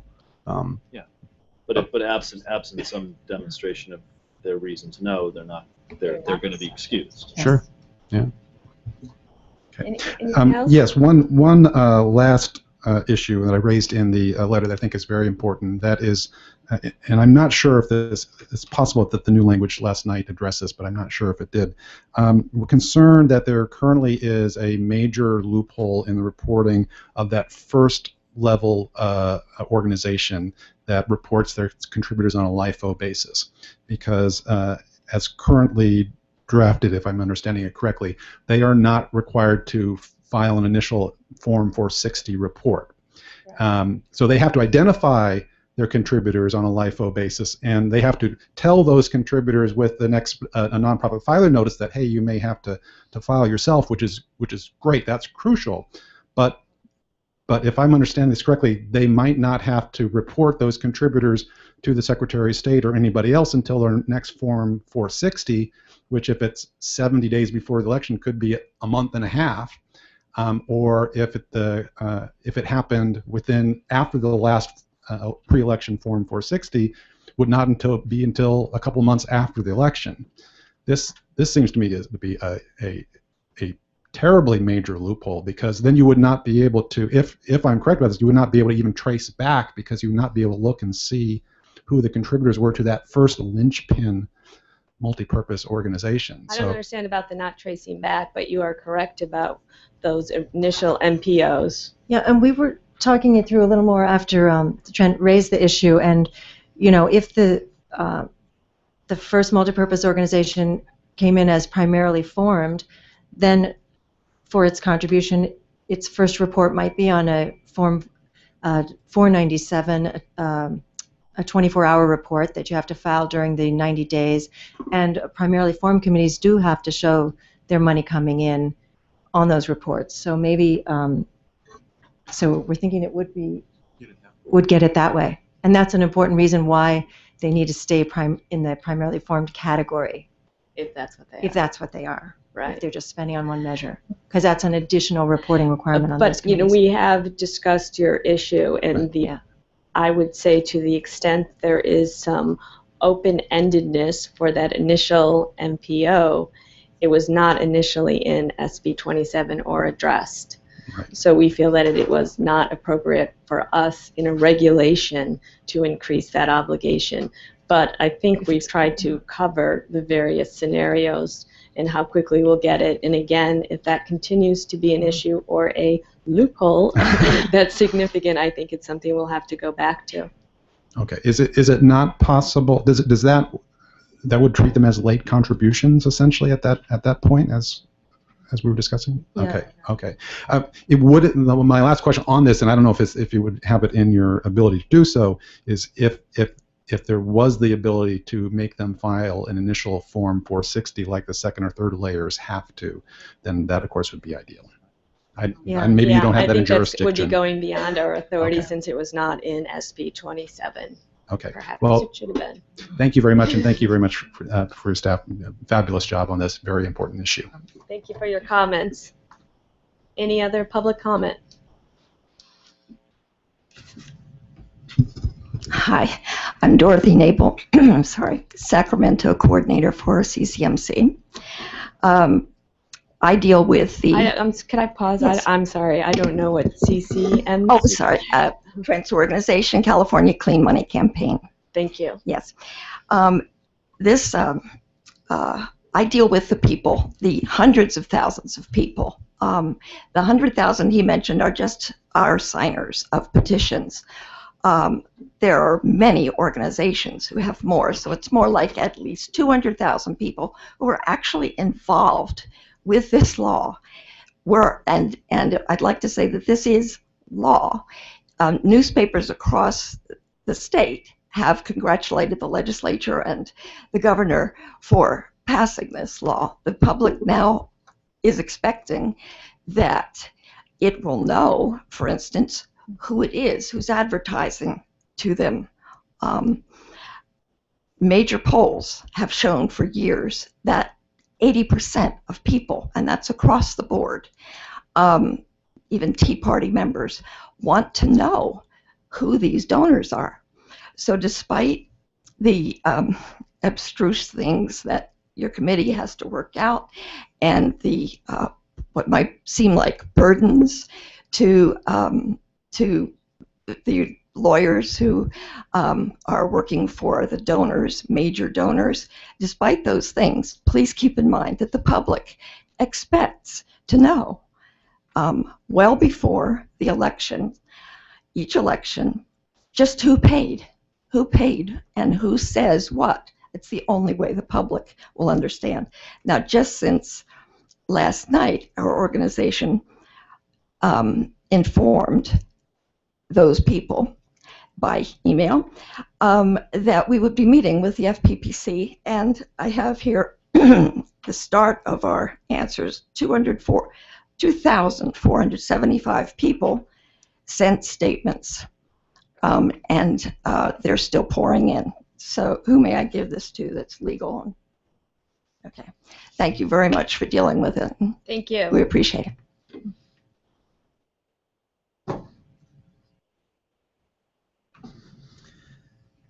Good morning. My name is Shane McLeod. I'm a resident of Sacramento. This change is simply about transparency, and the public needs immediate transparency, not delayed transparency of 10 or more days. 3 days is the right amount of time, though I think a 24-hour notice should be the eventual goal when we do electronic filing. Voters need time to educate themselves about the candidates and the ballot measures, as well as time to research who is attempting to influence them. The practice of absentee voting has increased every year, so more and more people now are voting 2 or 3 weeks ahead of time. So we need to know as soon as possible. So I think the 3-day compromise or the adjustment from staff, recommendation from staff is very strong. I've worked in politics for a long time. I worked for 2 county supervisors in Los Angeles. I was a school board member in Santa Monica, Malibu. I've run 3 times for office. I volunteered for a number of campaigns. I was a campaign staff member. I even worked for a nonprofit education reform organization up here that has both 50c3 and 50c4. And I'm very familiar with a lot of other nonprofits that are very clever in giving money and exerting influence and going as far as they can to be legal in what they in what their actions are and how they give money and how they support campaigns to influence the public. So I've seen how clever corporations are, unions are, nonprofits, millions are, and I've seen how firewalls are very cleverly got around or worked around. And you know, but we're talking about what the public needs, not for the people in this room that are very clever about discovering that and being able to do research. The public needs more time. So the contributors who are attempting to influence the public will always be well organized, aggressive, strategic, and very clever in minimizing how much they have to disclose their efforts to influence the public and how late they can disclose that information. So what the public needs from you is transparency and immediate disclosure, and we need you to help us ensure that that will happen. Thank you. Thank you.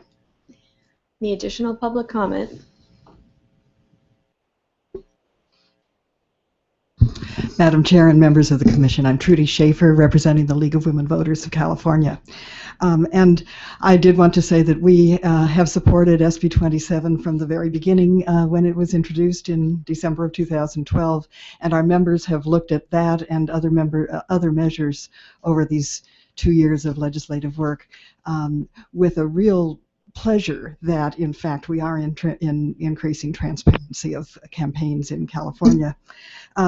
We wanted also to just thank you for the hard work, and especially your staff and Ms. Wagner, for all the work that you've done on this. We've monitored the comments, and in particular, we were very pleased to see that in that delicate balance between the real need for greater transparency and having it in a timely way, and being realistic about what individuals and committees agencies can manage, we think you've hit a very good balance. We were pleased to see the changes over the night. And so we do want to tell you we support these regulations. We know there's more work to be done as details have to be ironed out, but we're very thankful for what you're doing now. Thank you. Any additional public comment? Okay, hearing none, I move to adopt the proposed regulations as set forth in item 23. Second. Commissioner Castro? Yes. Commissioner Eskovitz? Yes. Commissioner Wasserman? I don't think your mic is on. Yes. Commissioner Wynn? Yes. Chair Remke? Yes. So that item passes. Okay, we're going to move to item 24.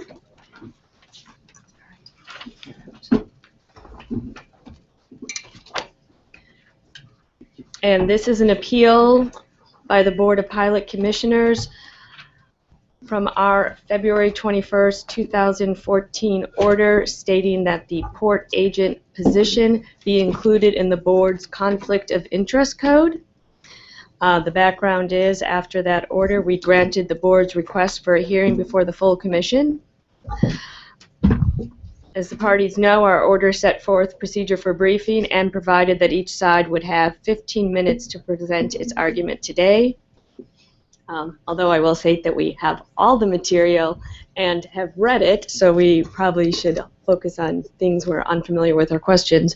But of course, we're going to start with the Board of Pilot Commissioners.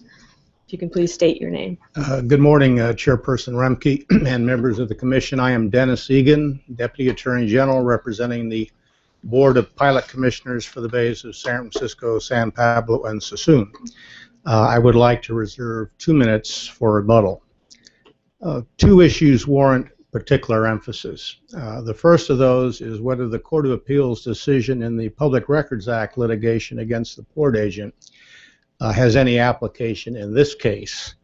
And second, is provision of pilotage services a function of government? Does government itself provide pilotage services? Concerning the first issue, PMSA's primary reliance for its conclusion that the port agent is a public official is the Court of Appeals decision in the Public Records Act case against the port agent. But that case has no application here.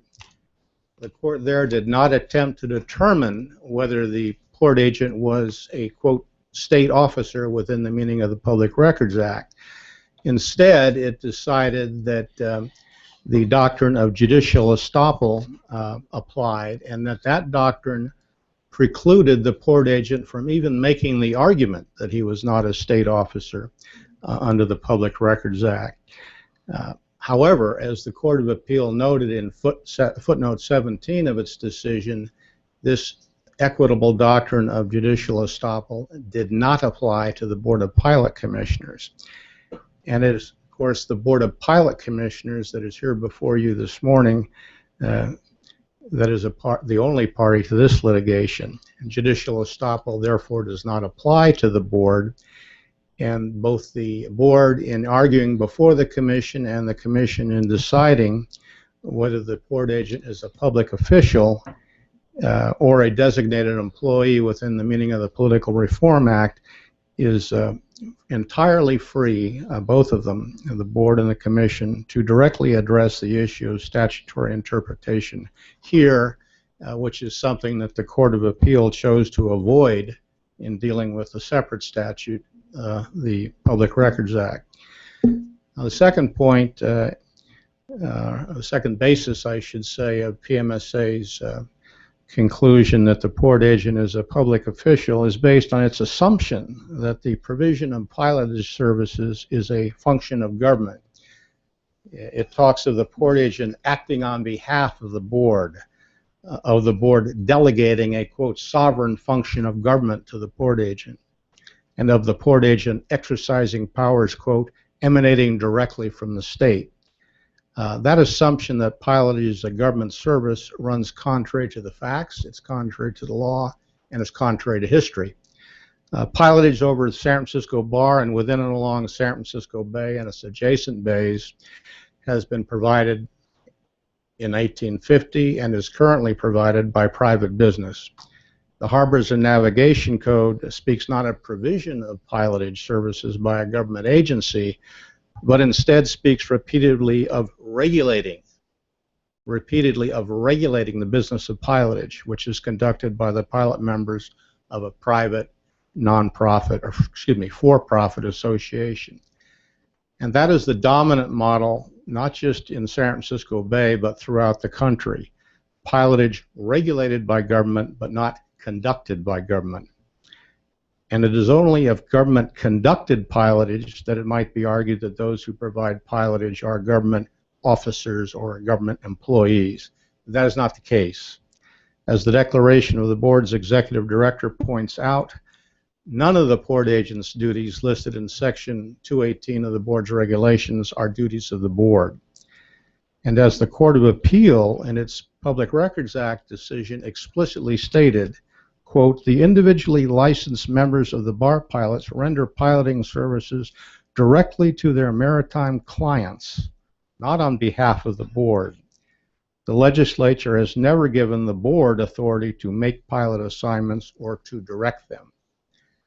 In short, there is no delegation of board duties to the port agent involved here. Now, far from being a state official, the port agent is simply a person chosen by his fellow pilot licensees to be the object of additional regulations by the agency regulating this private business. The California Code of Regulations concerning the board contains 1 1/4 double-column pages specifying the duties of pilots generally, and it contains a like amount of regulations in terms of bulk, additional regulations burdening the port agent individually. Neither in the case of pilots generally nor in the case of the port agent does this listing of duties transform the objects of regulation into state officials.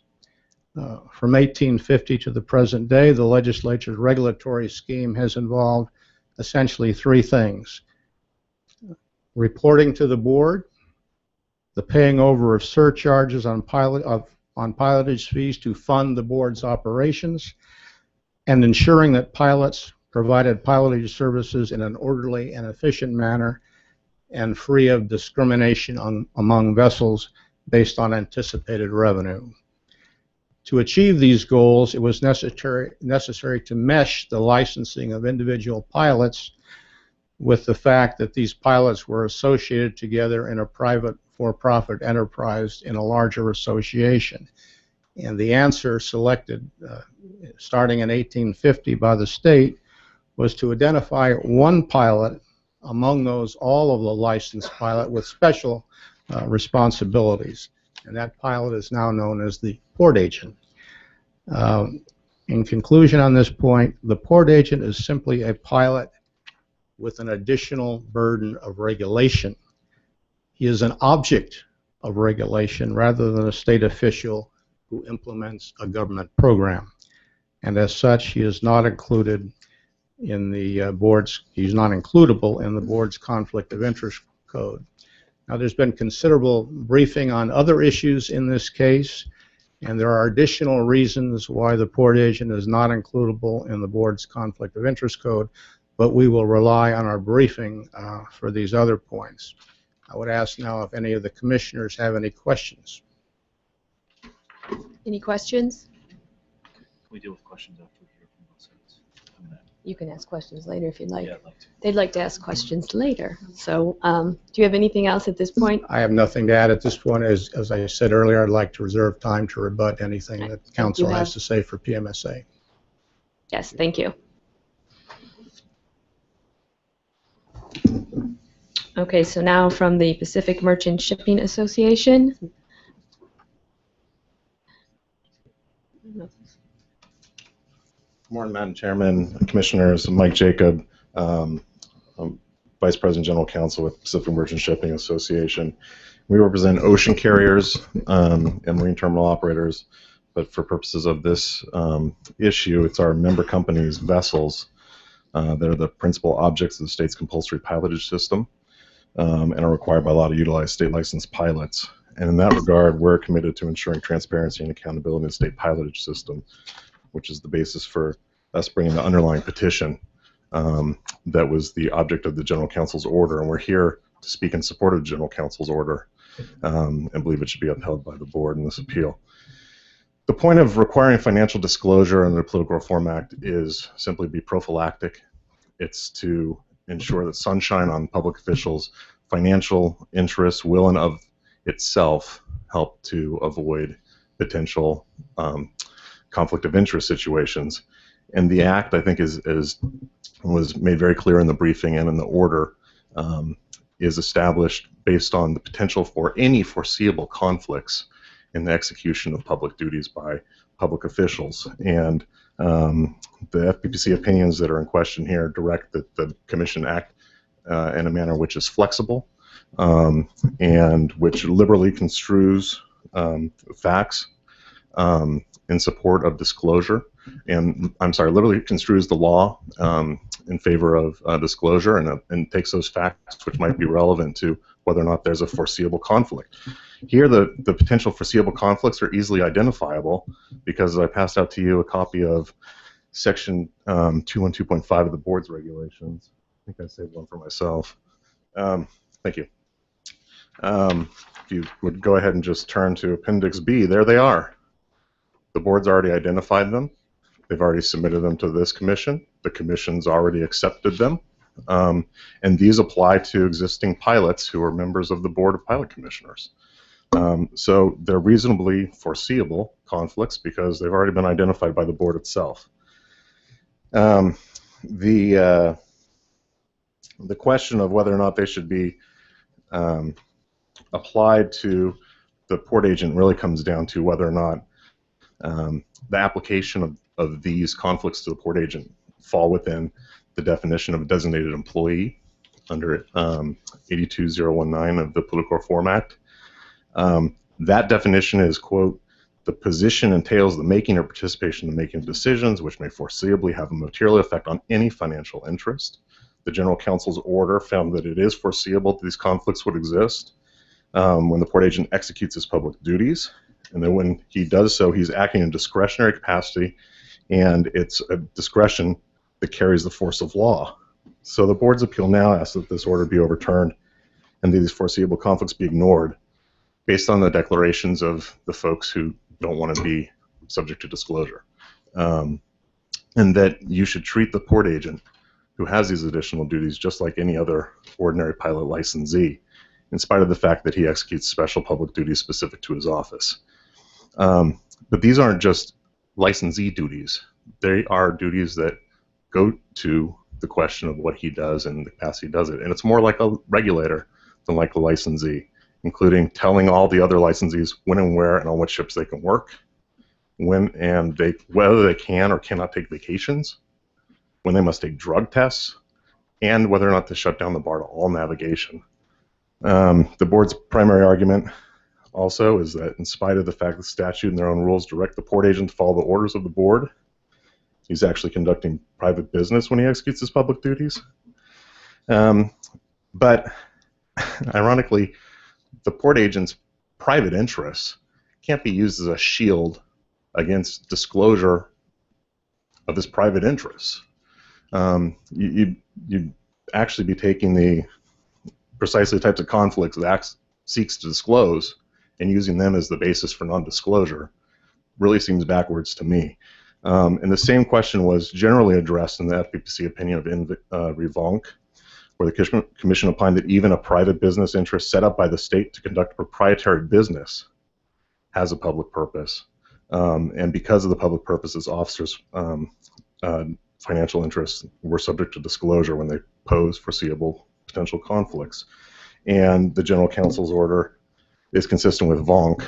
I'd like to address one of the points that the counsel for the board made with respect to whether or not you would want to consider the case in Public Records Act that did find that the port agent was a public official. And the basis for that is in FPPC's regulations in 18701. Unfortunately, there is no specific definition for officer. in the board's regulations. And they go through a lot of detail and a lot of other capacities with respect to the types of different ways you can be a designated employee, but officer is left vague. And in the notes in 18701, it specifically provides that in limited circumstances, members of a nonprofit organization may be public officials, see Henry Siegel. And we extensively briefed this, and I know you guys have seen it.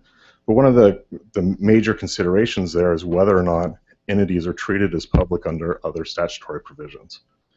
And under the Public Records Act, despite the protestations of the Board of Pilot Commissioners did rule as a matter of law that he's a public official. Whether you use the theory of judicial estoppel to get there or not, the First District Court of Appeal had a published decision on a matter of law. The Board was a party to it. The Board argued it. The Board wasn't judicially estopped. They ruled on the issue anyway. And they found that, quote, the port agent must be considered a state officer, at least when performing the official duties provided by statute or board regulation. And in doing so, the way that the court got there was relying on persuasive authority and the statements of the port agent himself when he was given sovereign immunity in another previous decision in Regal Stone. So the port agent there actually argued that he should be extended the sovereign immunity of the board because he was their officer or agent. Federal District Court agreed, and the Board of Pilot Commissioners' argument at the Court of Appeal was noted. They tried to distinguish that case. They didn't say Regal Stone was wrong. They tried to say that sovereign immunity bases were different than Public Records Act considerations. And the court said that it's inconsistent to allow a position to, quote, be permitted to assume the cloak of a state official and provides protection, but then to cast it off in the event it becomes burdensome. That's the same situation we have here. If you're going to grant sovereign immunity to someone because they're the officer or the agent, they should assume the obligations of being a public official as well as the benefits. I have one comment with respect to procedural stance on the appeal, and then I'll take questions. So the appeal is lodged by the board under the regulations of 18750, which directs the process of conflict of interest code adoption. Amendment and enactment is rulemaking, not adjudication. And we briefed this, but it was a contentious issue in our briefing what the basis of this hearing is today. But an 18750 hearing like this, even though it's rare, is afforded to every single state agency in every single conflict of interest code adoption or amendment process if they have a problem with what the FPPC directs them to do or approves. Not just when the underlying amendment is requested by a private party like it is here when we did it under 87307. So given that the rulemaking is also listed under closed session item number 25 on the agenda, which identifies it as being closed under 11126C3, we're concerned because that's the adjudicatory deliberation exception. But again, conflict of interest code amendment is just code amendment. It's just rulemaking. There's nothing about this as enforcement. There's nothing adjudicatory about this hearing.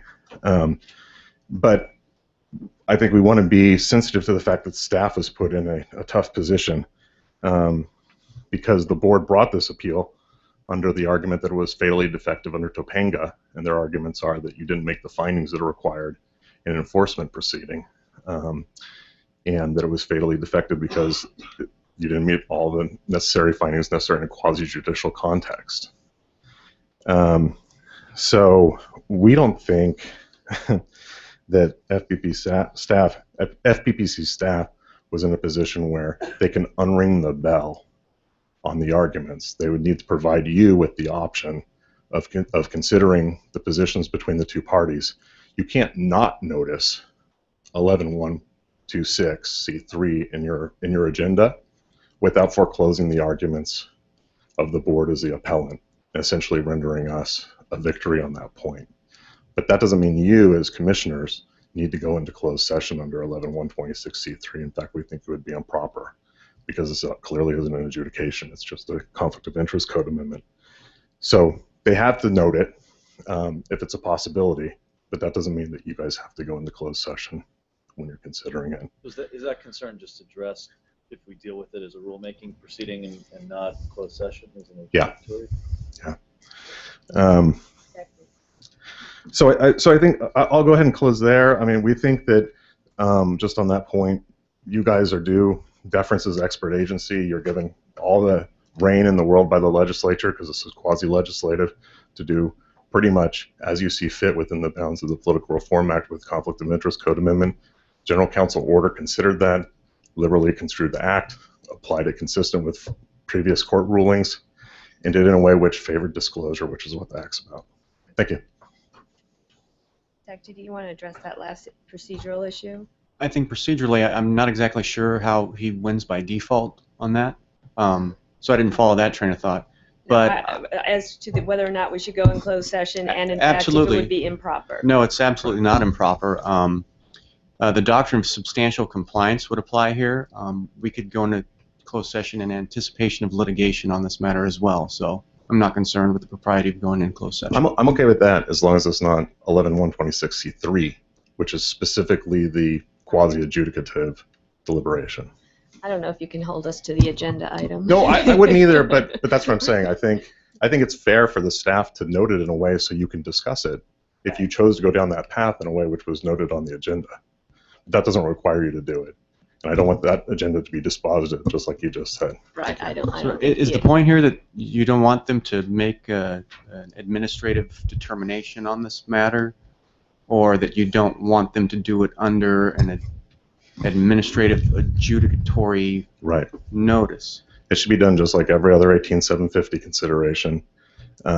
However that's done. One in the history of the commission. Precedent. There's one is precedent, rare. and did we go into closed session? I wasn't here. It was 20 years ago. Yeah. So like every other one, I wasn't there. Okay. But a closed session is entirely proper here. Okay, thank And you. for Now, did determination. anyone have questions for Mr. Jacob while he's still standing? I don't want to keep going back and forth with them. He's already sitting. No. Any questions? Well, all right. So, I'm looking at the language of the act, and Tell me who you're addressing, so wait. yeah, Start with yeah. him. Start with the. Do you want me to sit down? Sure. Feel free. So under 82019A, we have to find that this falls under the scope of officer as a preliminary matter, right? And so, I mean, all these arguments about the delegations of authority from the board, whether it's private, Those go to the private question or of public, making or participating really more than anything else. right? But we still have this issue of the statutory definition of officer. So, what light can you shed on that in terms of precedent or authority that says even if we were to assume here that this is a delegation of a public function to a private party, that brings that party within the scope of the definition of officer, which would be, I mean, just based on my own experience, a somewhat unusual definition of a Everything officer. about this is unusual, so it's a good question. Let me answer that question by reading you the portion of the quote from the decision that the board's counsel didn't read. So where he said, I'm sorry, this is from Board of Pilot Commissioners at page 600. Pilot work rules are generally established by bar pilots and not by the board. The legislature has never given the board the authority to make pilot assignments or direct them. The port agent has always been allocated that responsibility, and we've already held that he serves as a state officer in doing so. When you go back to Regal Stone, the argument for why the port agent is a public officer or agent of the board is because in the execution of his public duties, he's executing roles that are more like a regulator, less like a licensee. And that's the nature of being an officer of the state. So there is no clear definition. There, like we said, there's no specific definition of officer. We briefed pretty extensively that the way that the courts have treated this in the past is to treat the term officer with a very broad brush. It can mean anything to anybody as long as it's within the parameter of agency or government authority or the actual implementation of something that holds the force of law. And the reason why the General Counsel's order is correct in its presumption of how you would get to the officer status is actually by drawing back in the discretionary component of whether or not you're making or participating in a government decision. The board said, essentially, we give Port Agent free rein to do these things. We don't direct it, which is part of their argument about why they shouldn't actually include them in their conflict of interest code. But that doesn't mean that the authority isn't granted to them to do it. And that's where the officer status comes back to this quote. I agree. I mean, I understand that point. I think I agree with it. I guess I'm struggling with what appears to be language that appears to be, at least as I read it, intended to be broad. I mean, it goes from officer down to consultant. So we've got a pretty broad swath there. Right. But the way the language reads, I mean, I guess I'm struggling with the statutory text here because it goes officer, employee, right, member, consultant, and that seems to be pretty clearly moving down a kind of traditional, like a hierarchy. Yeah, corporate or organizational hierarchy, which is a little inconsistent with the idea of treating an officer as any and all of the above and more. Right. I mean, Well, and you'll see in the cases that we cite too, in Regal Stone and the Board of Appellate Commissioners, both the courts are all over the place too. Sometimes they say he's an officer, sometimes they say he's a public official, sometimes they say he's an agent. I just have to jump in because I do want to keep the commission relatively within our scope of time, and we did a lot, both parties, 15 minutes each side, and I don't want to cut off questions, but I do want us to realize that he's over his 15 minutes. Thank you. Any other questions? Just stick with me for one more minute here because I think it'll save time. I'm going to ask the questions now or later. So given the statutory text, how do we get there from officer to delegated holder of public authority, if in fact that's what's going on here? Right. Well, the way that you get there in terms of this proceeding is through 83701. I'm sorry, 87301. I apologize. In the formulation of conflict of interest codes, as the policy acts should be formulated at the most decentralized level, any question of the level of department which should be deemed an agency for purposes of section 87300, which is conflict of interest codes, shall be resolved by the code reviewing body. That's you. So what we have here is a argument between parties on that point about whether or not, it's not about whether or not the port agent has public duties. We've all acknowledged that. It's the nature of them, which goes to making or participating in making, and I think that's pretty clear. So back to your officer contention, is he an officer or agent of the board? The board doesn't want to take any responsibility to include him in their conflict of interest code, but it's up to you guys to determine what the best place for him is. If he's actually Based on his actions, including his decision making. That's right. And the General Counsel order actually specified that the way they got there, which I think is correct, is through section 1154 of the Harbors and Navigation Code, which gives the board sole responsibility under the Administrative Procedures Act to do rulemaking in this area. The port agent himself doesn't have any authority to do that. Okay, thank you. Thank you. We're going to have to... Does anyone have any more questions for Mr. Egan? Oh yeah, you had 2 minutes. Even if there are no questions, I did you reserve want to respond? I think you have a few minutes left. time for rebuttal. I'll try to be brief. If you want to use your 2 minutes, there's my question. Well, I may have more than 2 minutes. I thought I was well under 15 minutes, but I was not keeping time, so I'll have to rely 8 minutes. I have 8 minutes left, or I used 8 minutes? You have 8 minutes left, but you don't have I'm to using use them too all. much time asking how much time I have. But I'd like to respond to the citation by counsel to Regal Stone versus Coda et al., which is the federal district court case in which the lawyer representing one prior port agent and Pete McIsaac, who's also currently the port agent, argued that these people were public officials and therefore under the 11th Amendment immune from suit and damages in a federal court.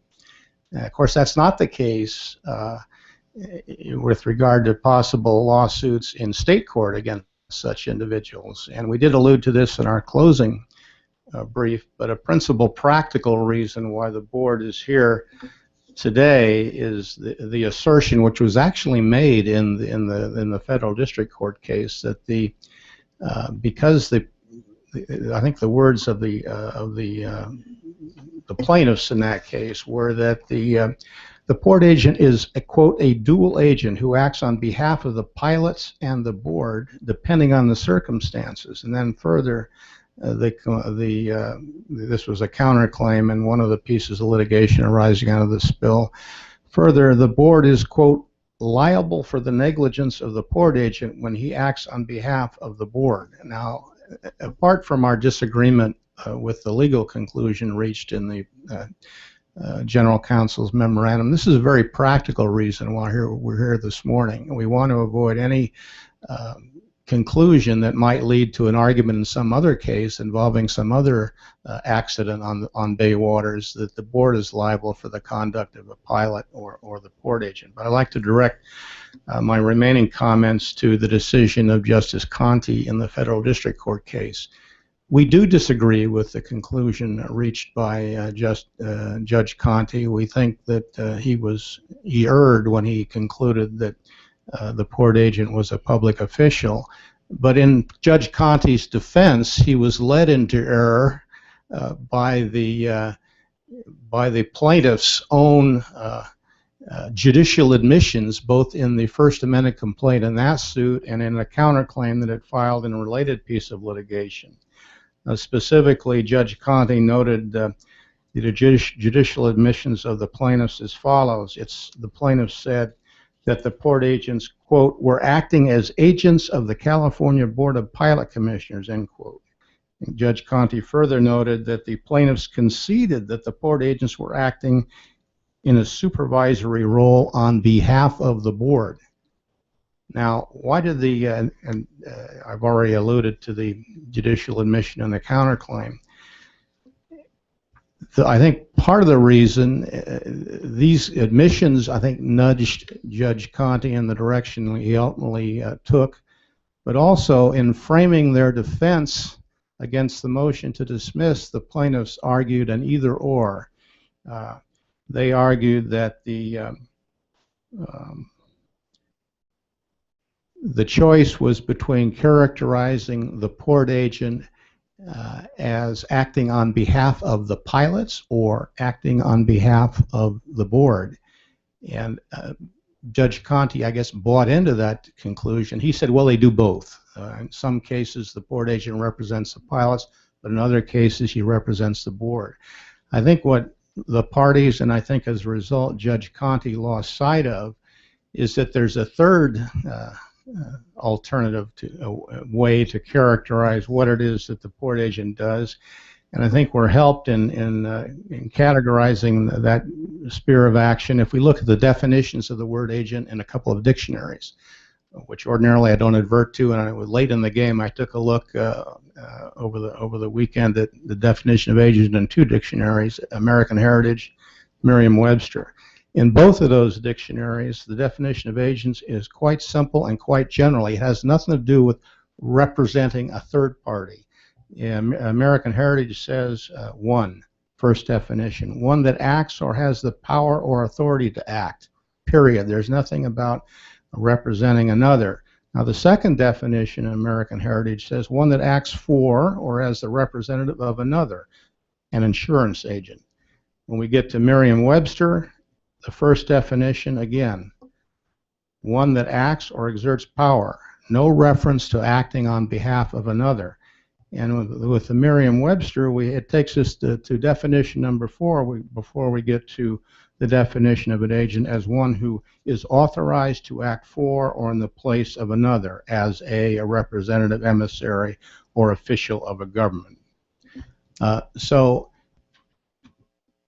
Judge Conte was led by the argument made by the side that was resisting the motion to dismiss to conclude that the port agent was the agent in some kind of contractual sense. He was acting for either the pilots or the board. And I think, and you'll see the rhetorical device in the briefing of PMSA, where they, which is excusable, I guess, they're advocates, where they continually refer to the board's port agent or its port agent, referring to the board. But the board does approve the agent, correct? The board has to approve the agent, I guess, in a similar fashion that the Senate has to approve judicial appointments, but the appointing function is not that of the board.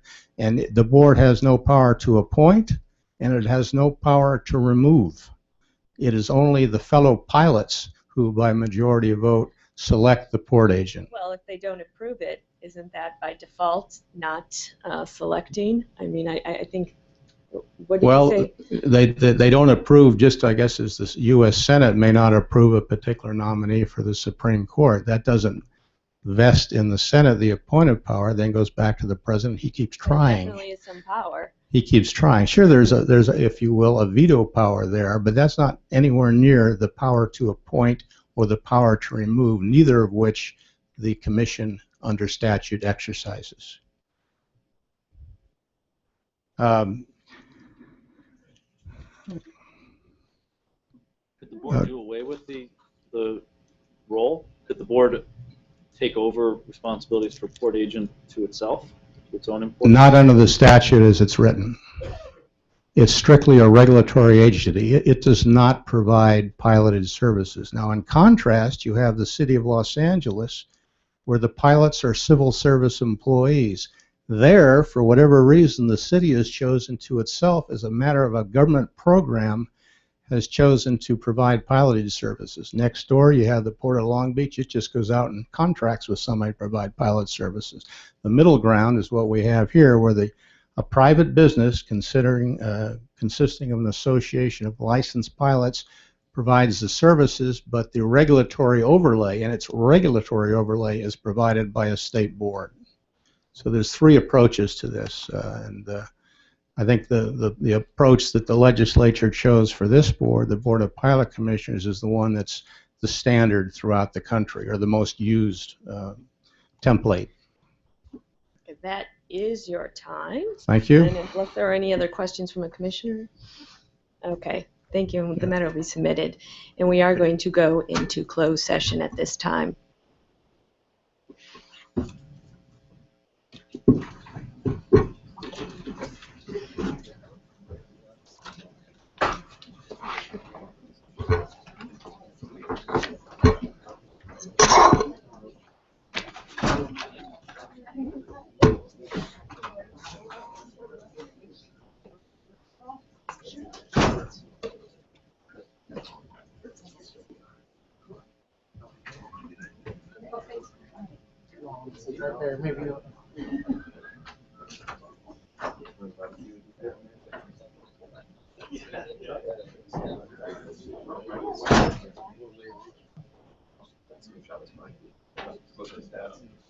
No, it's not a house thing. It's not a house.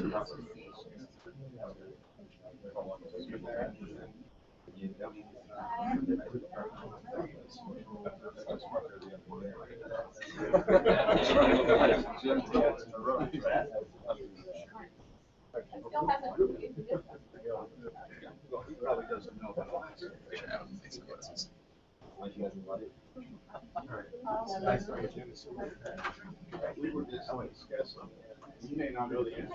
I'd probably but it's likely that no, right out. Believe in the outsiders. They might.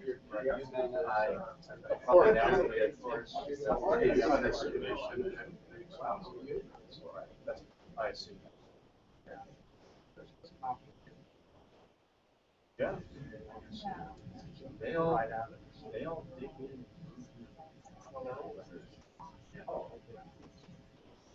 Better or worse. They had a lot.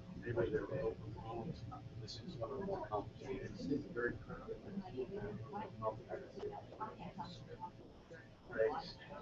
this is only the chair saying. Is that, yeah, I understand. Well, you guys both did a great job. It's a very interesting issue. I'm glad Yeah, you it don't is. know too much about politics behind it. I did a little Googling and I just I don't want to know anything about what's going on. Yeah, well, your brother, what on? I need to go return a phone. Okay.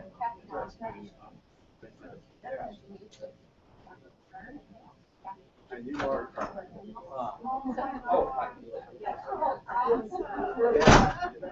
Right, right.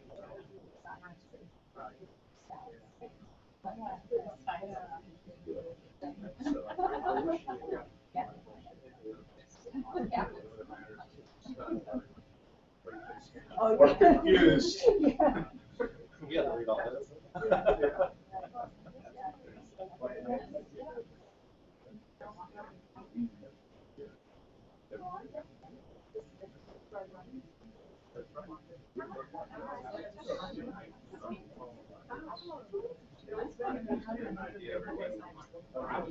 Yeah, I know.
That's my speech.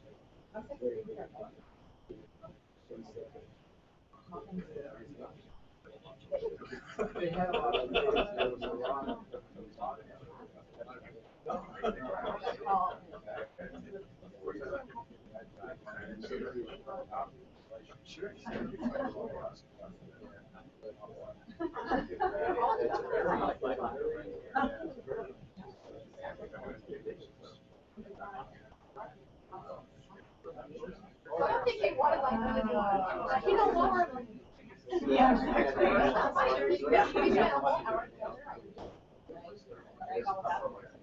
right. I mean, rescue it and then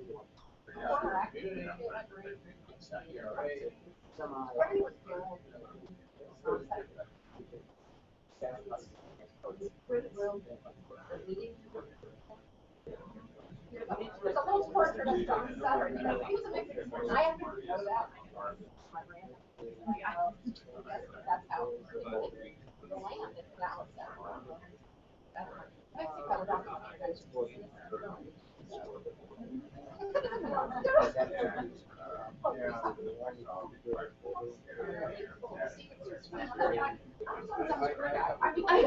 I'm following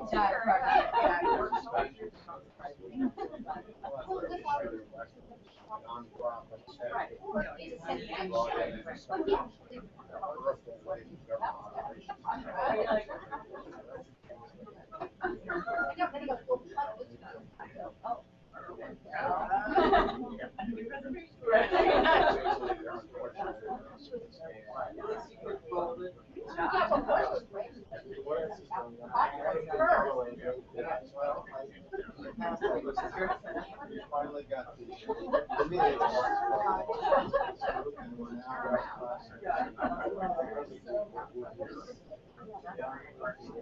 well, we still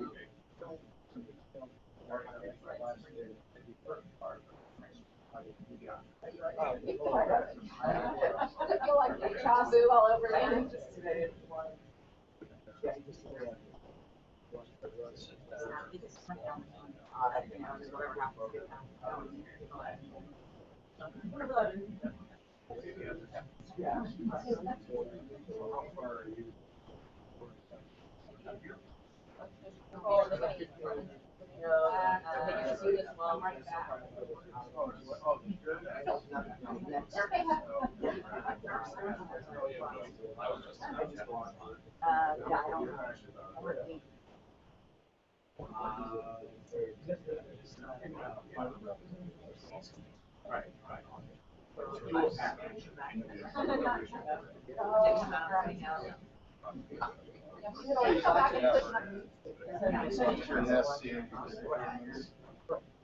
True. I don't know, I'm just, I'm gonna wait.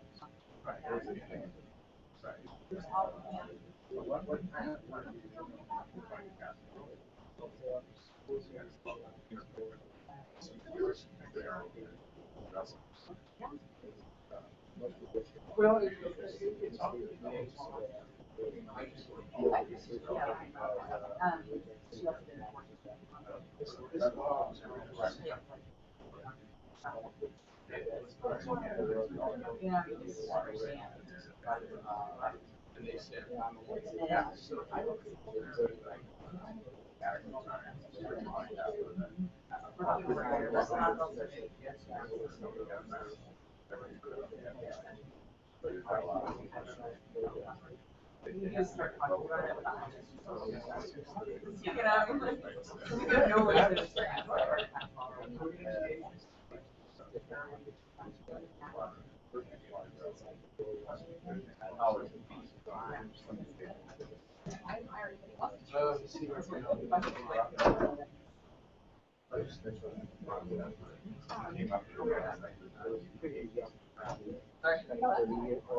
Make a decision sooner rather than later.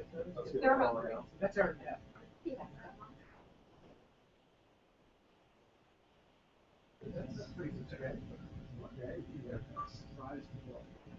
Yes. Hang on. You're around. Okay. Let's get that. Yeah. Good job. I know. I think I'm not have to work on it. Oh. How about this? Everybody is. I expected it. Yeah, look, it would be.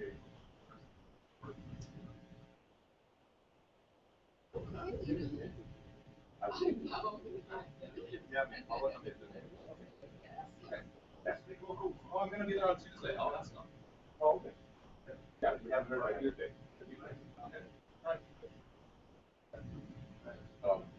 We're facing doing modification. All right. All right. One private seat. Well, we have a special private vote that just handles it. One of the small. It's a small, yeah.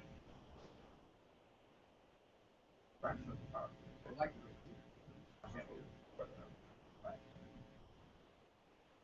So you're one of those that have to wait. 400,000. Two lights. It's always the end. I'm sorry. There's an outside of that. My wife said you should say hello. Thank you.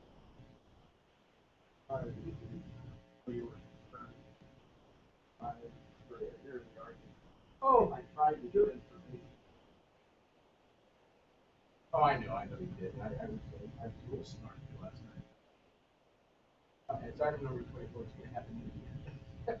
The answer. It wasn't your answer. Found out today. Yeah. But the previous item. That regulatory. Well, that's the nature of the business stage. You know, regulation.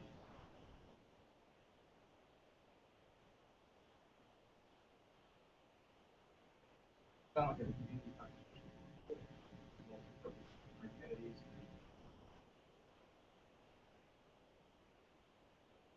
particularly the IRS issue is under tax right now, and that tax rates are right.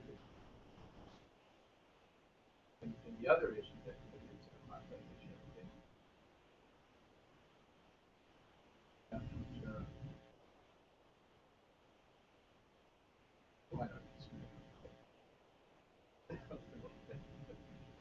Like I said, so that's good.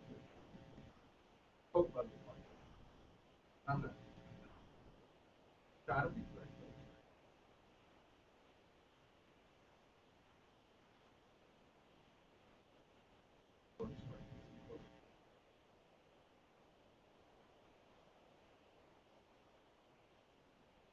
That's the one.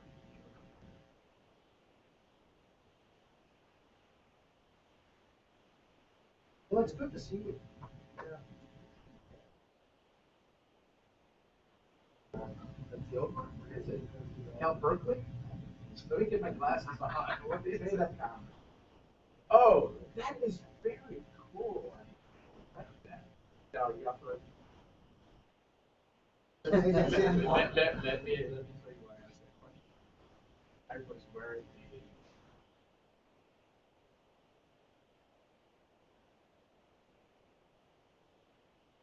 and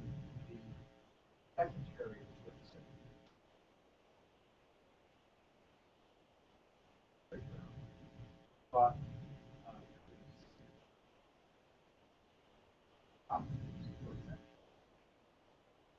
Anyway, so all of the that's very nice. To approve it. I said, what do you mean to approve it? Why is that here today? And she explained to me the process of taking it. Yes, I'm so responsible.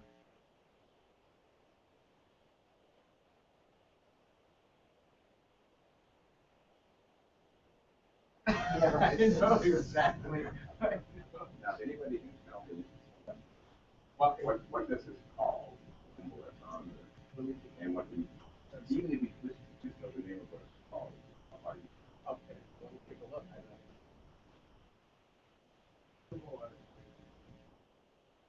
No, not the elite. It's the line. Right. Exactly. Yeah. Maybe by your beer, tell me, even if you can't tell me what it's called, but what the thing is for.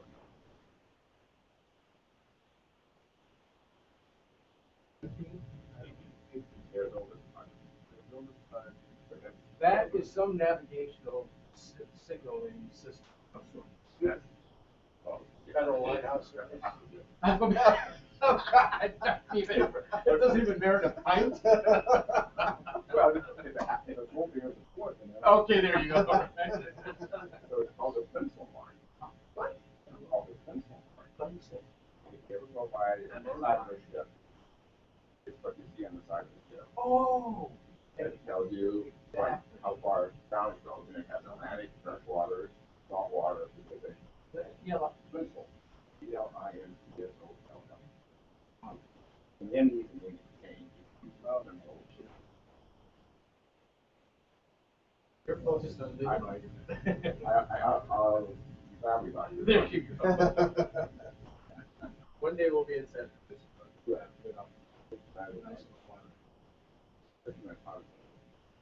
Yes, exactly. Which was, I had the good fortune of being in San Francisco. Sunday was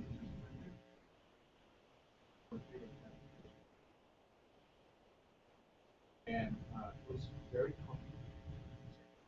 Listen, yes.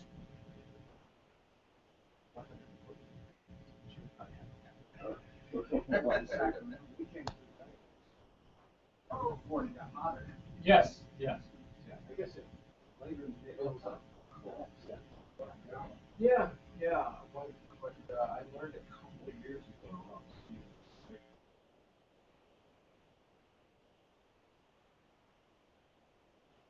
And what they pointed out was during the summer in the Sacramento Valley, the temperature is maximum temperature. Yeah. Yeah. So 3 o'clock it starts in down here. Yeah. 3 o'clock it starts notching the record up.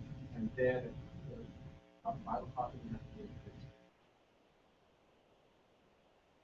I kind of noticed that because growing up in Southern California, Long Beach for 4 years.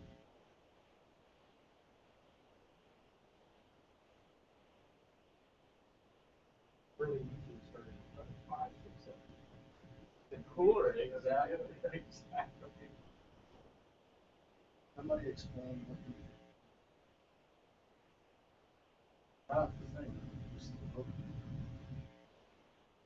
Is this something you can do on closed circuit? I think a lot of them have audio. They do the audio and the also. A lot of them.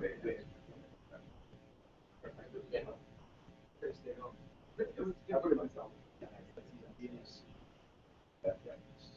Well, never mind that. Oh, absolutely. Reading transcripts is just doesn't put you don't get any flavor of lecture, flavor of voice, for example. That questions. The cooler, exactly. like the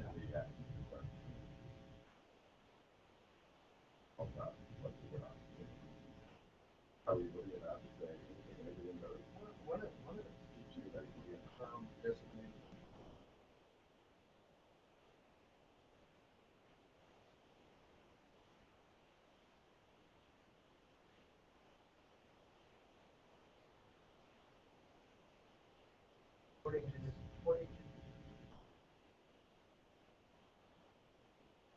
Oh, well. That and a nickel will get you nothing. Nowadays, 250.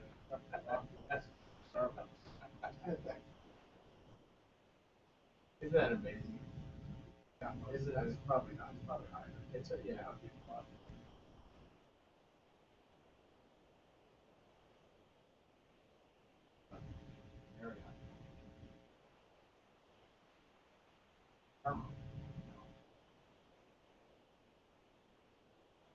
First morning,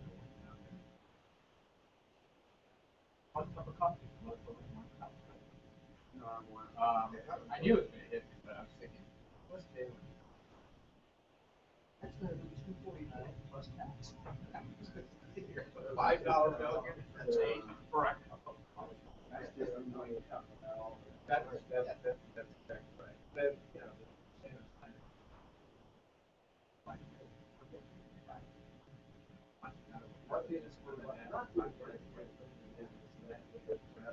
and they have to ask, make sure they got the order right. That's right.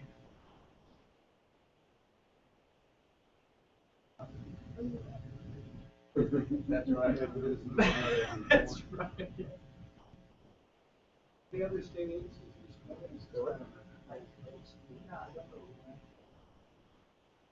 FEPC is good.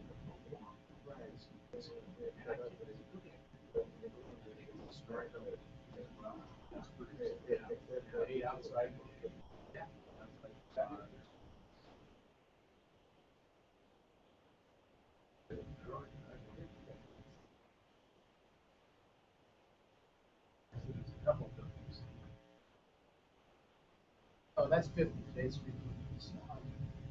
Yeah, that's it. We got nothing. Nothing is there. It looks like something on the wrong time because the overhead. Oh, is that right? You call it a sea here on land. It's happening. I thought that.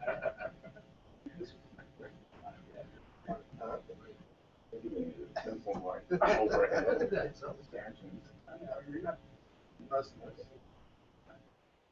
Finding these figures, we still haven't adopted. They must be part of doing going to the head. The head. Actually, I do use the head. Okay. Yeah. Not a big ball. No, there's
Here we go. Okay, so we're coming out of closed session.